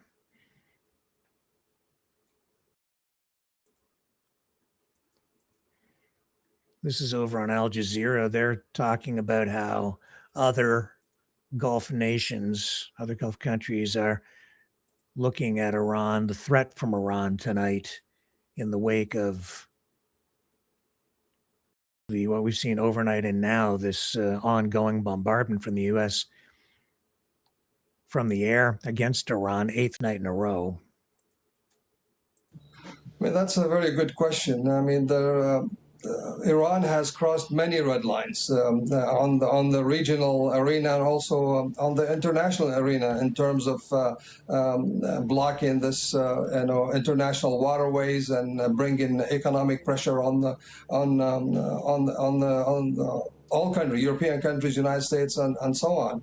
So many red lines have crossed. And the GCC countries, they're still determined to exercise the diplomatic element power. They do have, especially Saudi Arabia, UAE, they do have the military capability to respond and assist the United States and put in more military pressure on the Iranian regime. But so far, they have not. I think if the Iranian regime would start targeting desalination plants and oil refineries within the GCC countries, perhaps they will force the regional countries to exercise also their military element power. But by then, it'll be a all-out regional war. And that's what GCC does not want to become. Okay, so we have video here of the Tate brothers being arrested. So I can show you that. We reported earlier that they've been arrested, additional charges being laid, and then possible extradition as a result of this. And this arrest took place in Miami outside a venue where they were supposed to co-host a bare knuckle boxing event. Oh, isn't that nice? Welcome to America, the new current Rome, where blood sports are becoming the norm. Here's the arrest, raw footage. This, I think, from TMZ.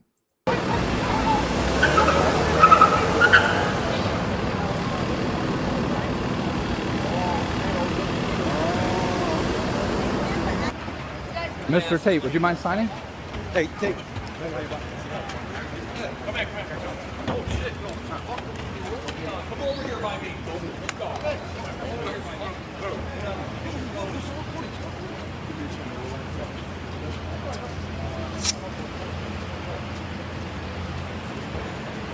Back up.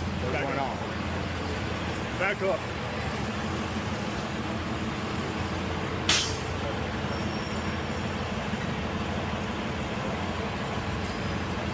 Guys, back up.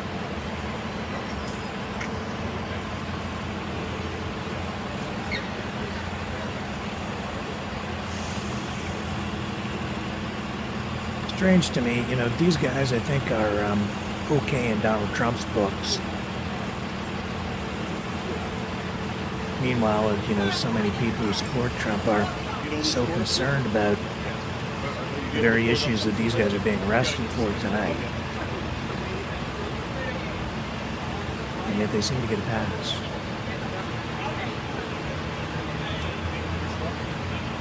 From some people who otherwise would be appalled by the very crimes that they're accused of.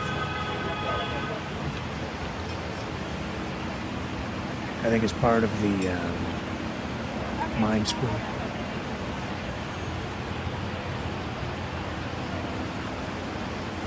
They're on our team, so... Tristan, anything to say?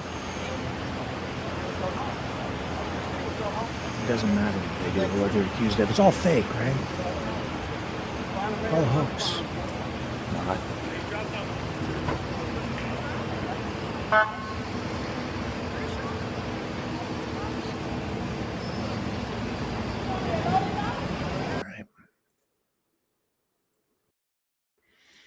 So there's that.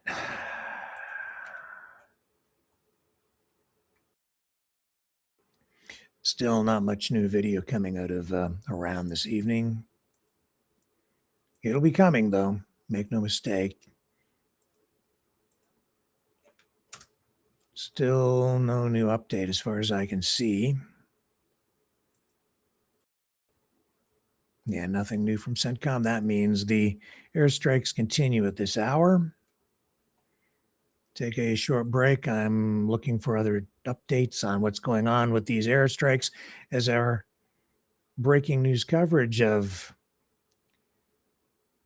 Trump opening, as he says, the gates of hell on Iran tonight continues.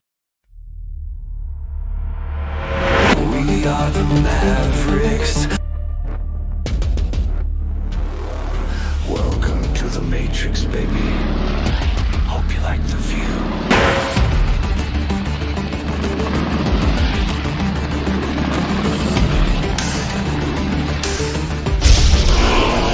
We are the Mavericks. The world is watching.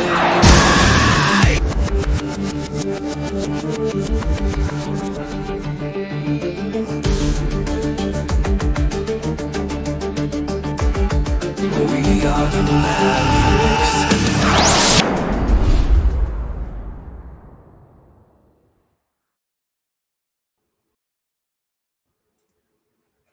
Okay, concerned about those data centers sucking up all the oil and spying on you? Yeah. Well, you know who's behind it, right? The top.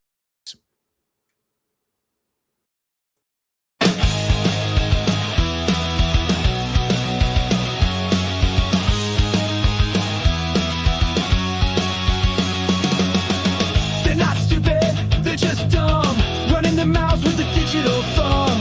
Think they're tough, but they ain't that hard. Pity the fools, they're the tars.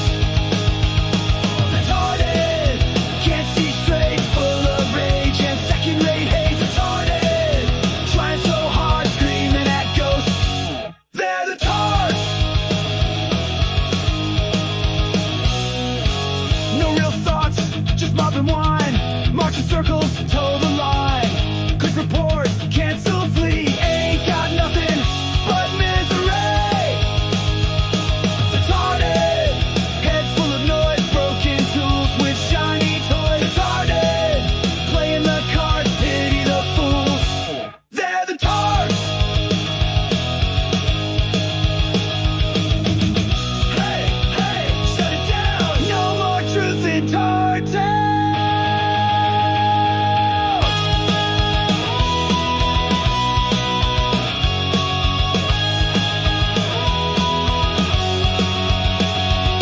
Retarded, they ain't slick, fixing nothing with their angry clicks. Retarded, crawling in sharks, pity the fools. They're the tars. They're the tars. They're the tars. No brains, no heart, just keyboard guards. This disturbing video, very concerning. It appears to be authentic. This young man from Iran, apparently getting out of the country, going into Turkey, getting out somehow, trying to alert the world to what's going on inside Iran, saying it's worse than anybody can imagine. He says the authoritarian regime there is actually shooting protesters in the chest on the streets. Here, I'll run the clip. Keeping in mind this is raw, unvetted, but coming. This is actually being released, I think, by Visregard 24. So this is it's not, it's a major outlet. So let's see what the man has to say. Says, guys, I just arrived. I'll bring the audio down a bit. There are captions here. I'll read the captions. I just arrived in Turkey with a lot of trouble. I'm not feeling well at all. They're killing everyone. They're killing everyone. They're killing people's kids in the street. Pull the audio right down. Only foreign help matters. Only foreign help matters. Everyone calls the prince. He's not really a prince. The prince symbolizes freedom. It has nothing to do with, what was he saying there? To do with royalty. People see him as a savior. They're killing people. He's crying. They ruthlessly shoot down anything they are doing, whatever they want. My flight was canceled. All international flights from Tehran, all foreign flights are canceled. I barely got an Iranian flight back. I'm really not feeling well. Only foreign help matters. You can't understand until you're in Iran. Trump or whoever it is, only foreign help matters. All the kids' hope is in you. All whoever is outside Iran, I'm just a drop in the ocean. I can only tell you how I feel. I saw hell. I saw hell in Iran these past days.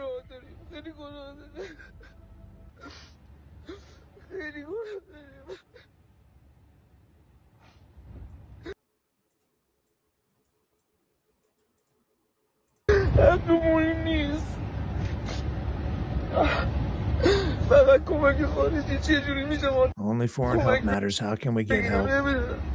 I don't know. I don't think it'll pass. I don't know who can help us. Who they're drowning people in blood. They're shooting directly at chests. Killing mercilessly.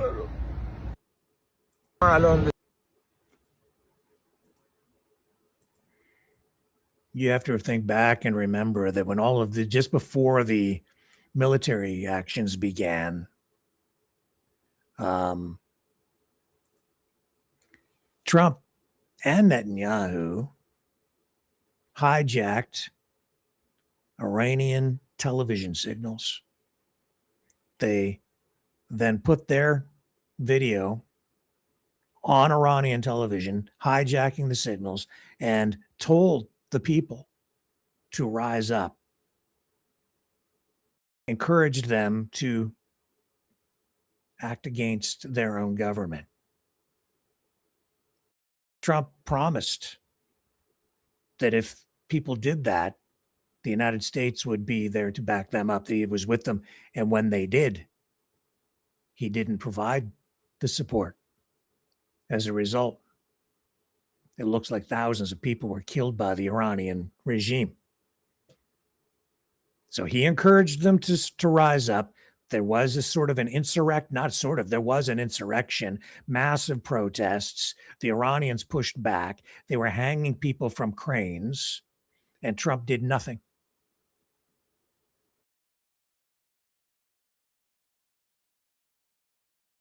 He did nothing until he started to bomb the country. And then he said that the Iranian people wanted to be bombed.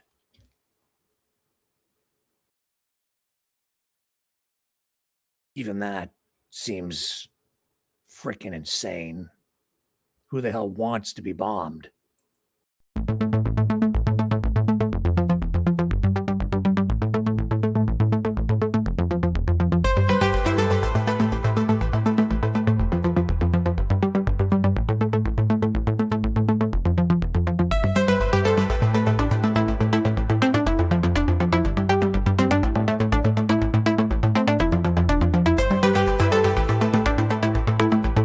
Maverick News. Expose lies and tell truth.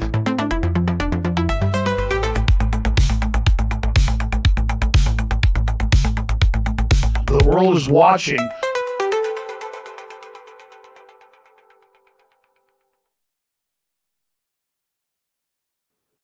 Okay, hey, I need to check for some other updates here. Be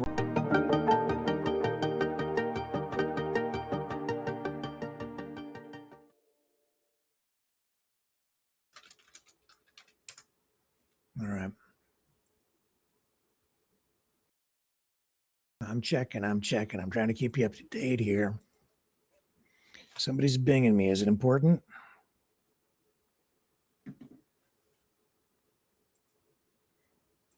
Let me just check and see what's happening here.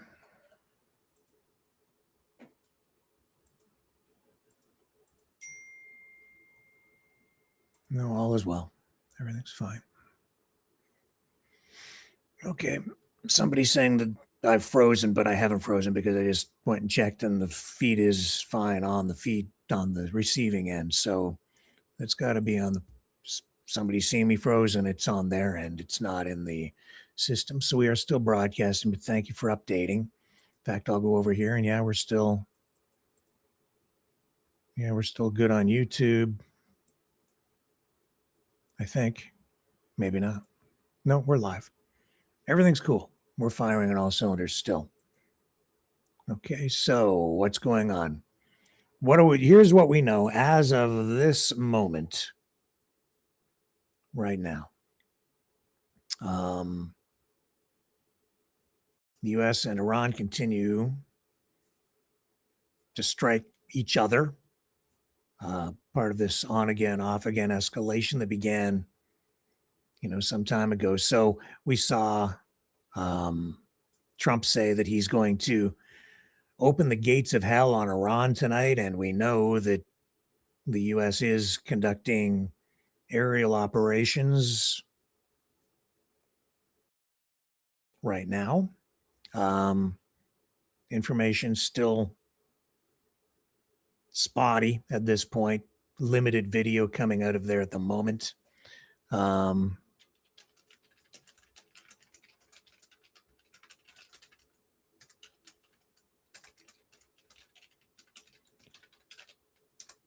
U.S. CENTCOM, nothing new there. They just still have their notification up that these airstrikes began at 6 p.m. Eastern time.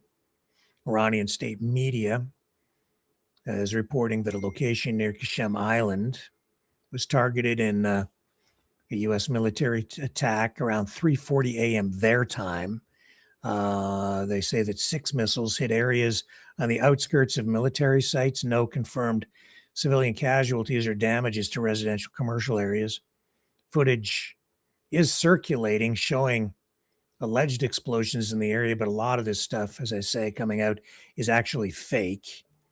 And Qasem has been hit multiple times in recent weeks because of its radar, naval, and missile facilities. Now, we're getting unconfirmed mentions of activity tonight near Bandar Abbas, but no confirmed strikes there in the past hour. So earlier, overnight, previous strikes hit infrastructure like bridges and desalination plants. We showed you some video of that, which was confirmed as authentic, and that is controversial, and a lot of criticism being leveled directly at the president himself over those decisions, because some say that is attacking civilian infrastructure and having a direct impact on the lives of civilians. Opinions vary. So right now, this appears to be a continuation of U.S. retaliatory punitive strikes following Iran's attack on Jordan overnight that killed 2 U.S. troops. A third U.S. service member still missing. No major new Iranian retaliation reported within the past hour. So we've hit something of a lull within the past hour. Is this then an indication that the U.S. air assault has been completed for tonight, the 8th night in a row? I suspect not. It looks like, based on what we've seen on social media, that they've sent B-2 bombers back in much the same way that they did for Operation Midnight Hammer. If those social media posts on the U.S. side are to be believed or authenticated, I don't know.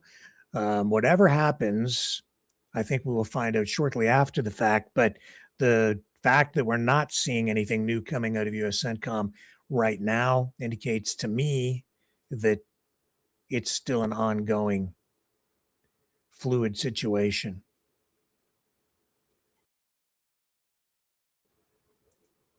at 9:05 p.m. Eastern Time tonight. But when you see Trump say something like, this is a little bit different because he is not threatening to unleash or open the gates of hell. Tonight he is saying, do it, whatever that means. Some people very worried about, major escalation with a statement like that. But how much of it is bluster? How much of it is real? Now, Iran's supreme leader, Ayatollah Khamenei, has issued a written statement following the most recent round of clashes between Iran and the United States. And he, in the statement, is saying, and here, I'll highlight it for you. Let me bring it up over here. I'll put it on the screen in a graphic.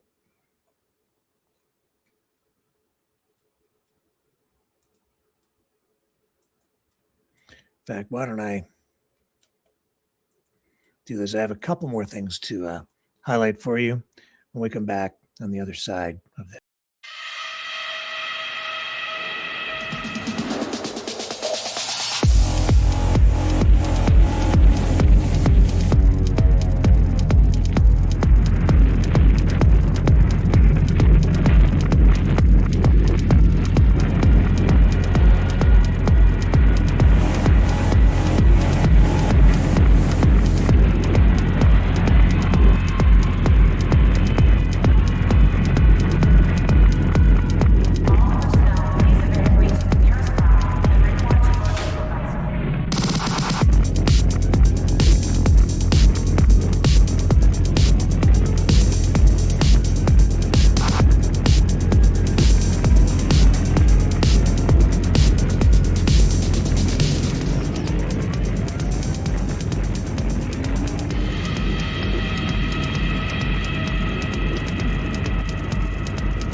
Maverick News.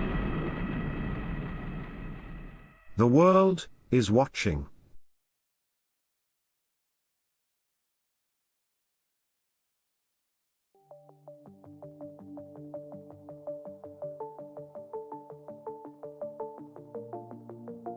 Greetings, brave Mavericks. Our quest for truth continues. We go beyond fake news. Together we expose propaganda. Together we pull others out of rabbit holes. We are maverick thinkers. We are all unique individuals, defenders of individual rights and freedoms, credible, trusted, grounded in reality. Maverick News, Maverick News. Defending free speech, Donate at freedomreporters.com. Do it now. Tomorrow may be too late. Maverick News. The world is watching.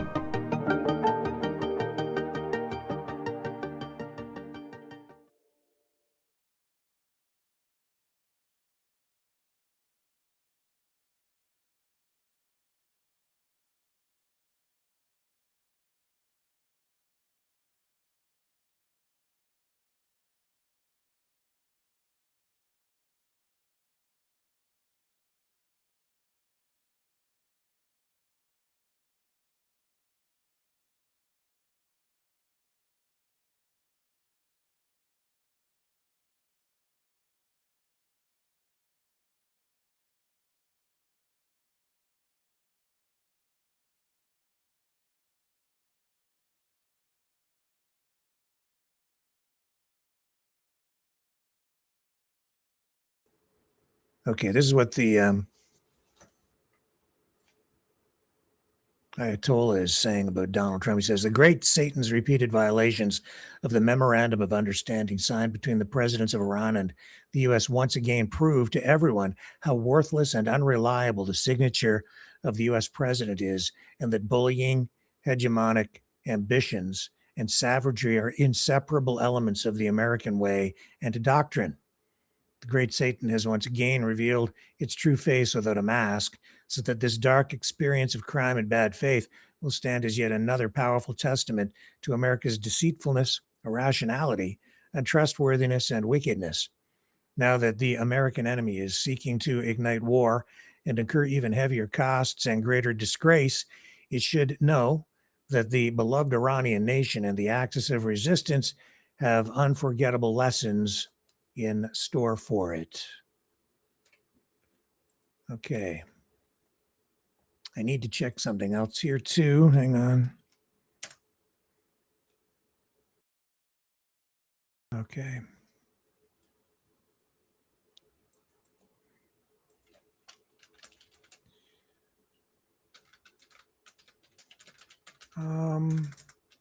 The Economist cover article, most recent edition, making headlines on its own right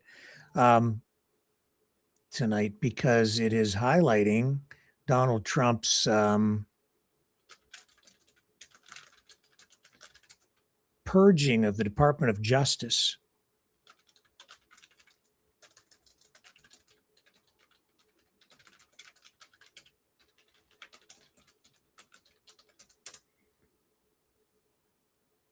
Yeah, I've got, I can show you that too. Show you the cover anyway. There it is there. Right there.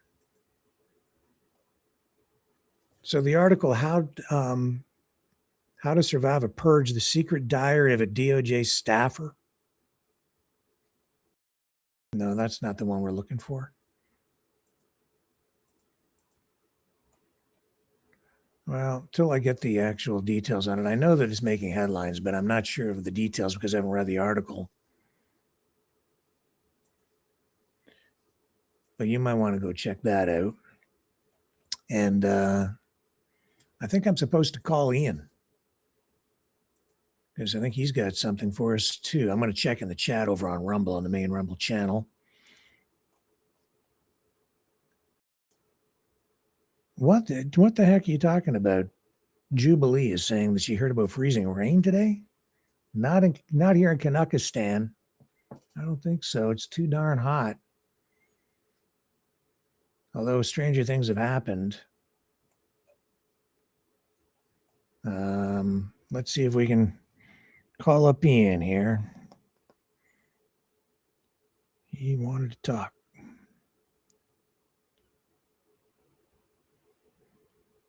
Let's see what we got going on. I don't know why he wants to talk,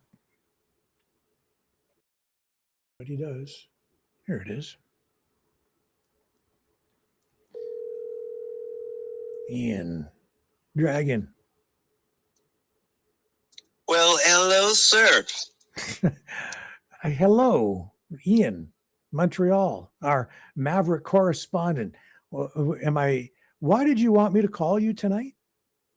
Well, now you blew the joke because I wanted you to call Donald Trump version Montreal, basically, and that started. But it's okay because I wanted to make a deal about what's going on in America and with Iran because we got a deal. And I mean, we had a deal for a long time. You know what I mean? But yeah, geez. But I mean, look, today it was gray in Montreal.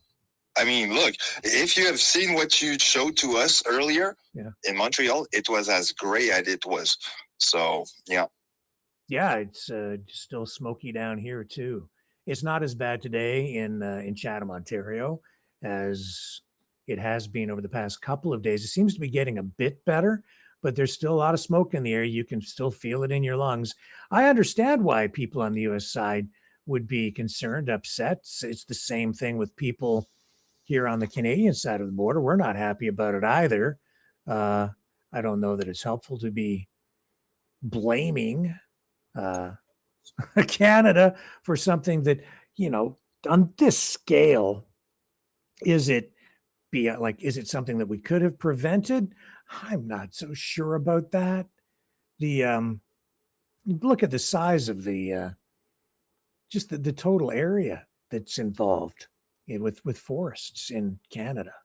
What do you think? Is that, I understand you can manage forestry around a community, right? But if you but you start getting into remote areas, just the Canada is essentially a giant northern rainforest. It's just a giant. It is a place of trees. That's what the whole place is covered with, except here in the south where it's being largely turned into land for agriculture. So we don't have many. No, you're trees right. left. I mean, it's complicated, I think, because we have a lot of remote areas. So you cannot go there just willy-nilly, like with, you got to be geared for that. If not, and in Quebec, we have a lot of forest that it's tricky places to go to. So no, you don't go there just for the fun of it if you don't know your area or your location, because either you might get lost or might something bad happen to you because you don't know where you're stepping in. Well, it's hard to get crews in there just to, I don't know. I think in Trump's little mind, and Canada could just send some people out with rakes or something and just rake up all the dead wood or the leaves or something to prevent wildfires. But I think in Trump's mind, we have some elf that might work in forest and do some forest working and whatnot. But yeah, no, we don't have gnomes and whatnot in Canada. That's not a thing. No fairy too. Yeah. Well, I think unfortunately, I think we're at the point here where we're about ready to wrap up tonight's broadcast. I'm just checking to see if there's anything from U.S. CENTCOM that's new as of this hour, and I don't think there is.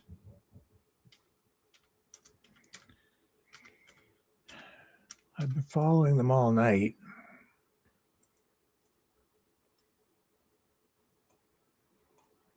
No, I'm still no new updates. U.S. Central Command. Hang on. Come on, computer.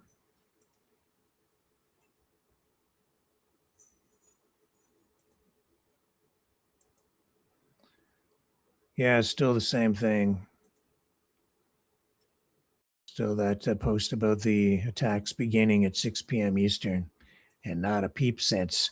And that is because they're pretty much locking everything down, especially, on the information front. They don't want to and they let anything out while these operations are ongoing. So I will come back on live through the night, even if something really major develops, and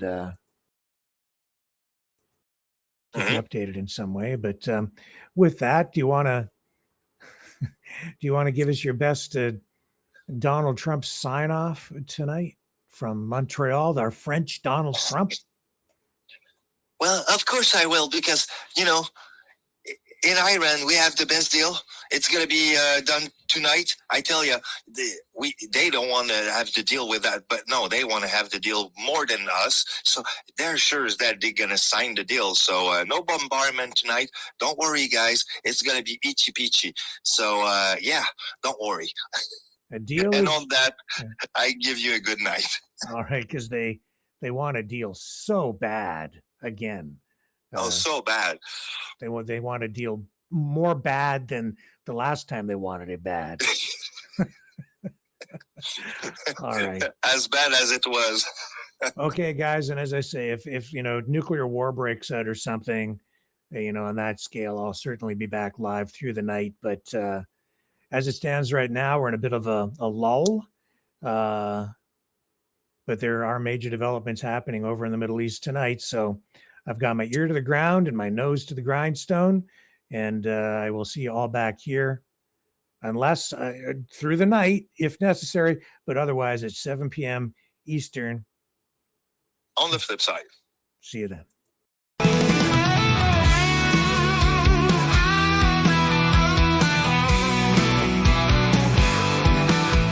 Well, I heard old Cosmo howling last night up on the hill where the moon shines so bright. bright. He was singing a tune. Lonesome doves cry about freedom, running and touching the sky. If I leave here tomorrow, would you still remember me? Cosmos free, running wild, wild as the wind can be. He's a free dog. He's a free dog. He's a free dog. Cosmos got them paws that just itch to roam. He's chasing his dreams. He's far from home. With a heart full of love and a spirit so free. He's living his life wild and carefree. If I leave here tomorrow, would you still remember me? Cosmos free, running wild, wild as the wind can be. He's a free dog. He's a free dog. He's a free dog. He's got the stars in his eyes, the wind in his fur, a tail that wags like it's never heard of a bird. Cosmos on a journey, he's got no chains. He's running through fields, breaking all the lanes.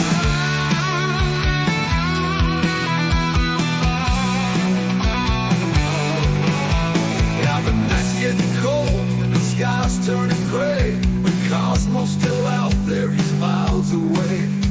He's not looking back, he's got his path to tread. With every step, he's leaving his path. If I leave here tomorrow, would you still remember me?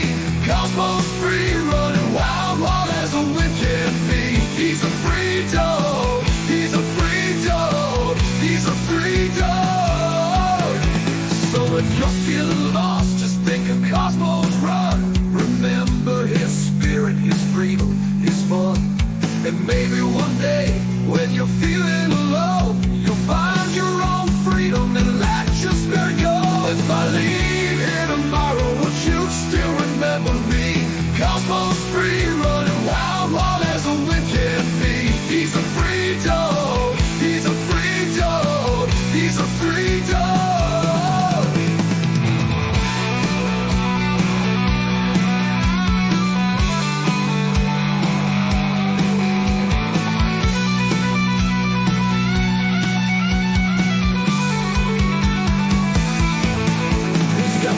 In his eyes, the wind in his fur, a tail that wags like it's never heard of a bird. A heart full of love and a spirit so free.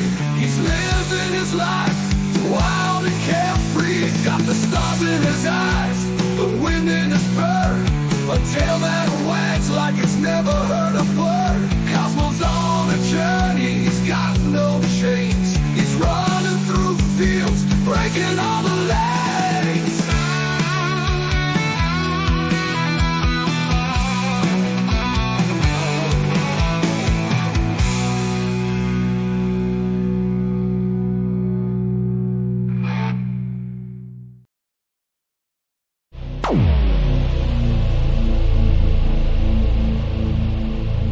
This has been a Maverick Multimedia production.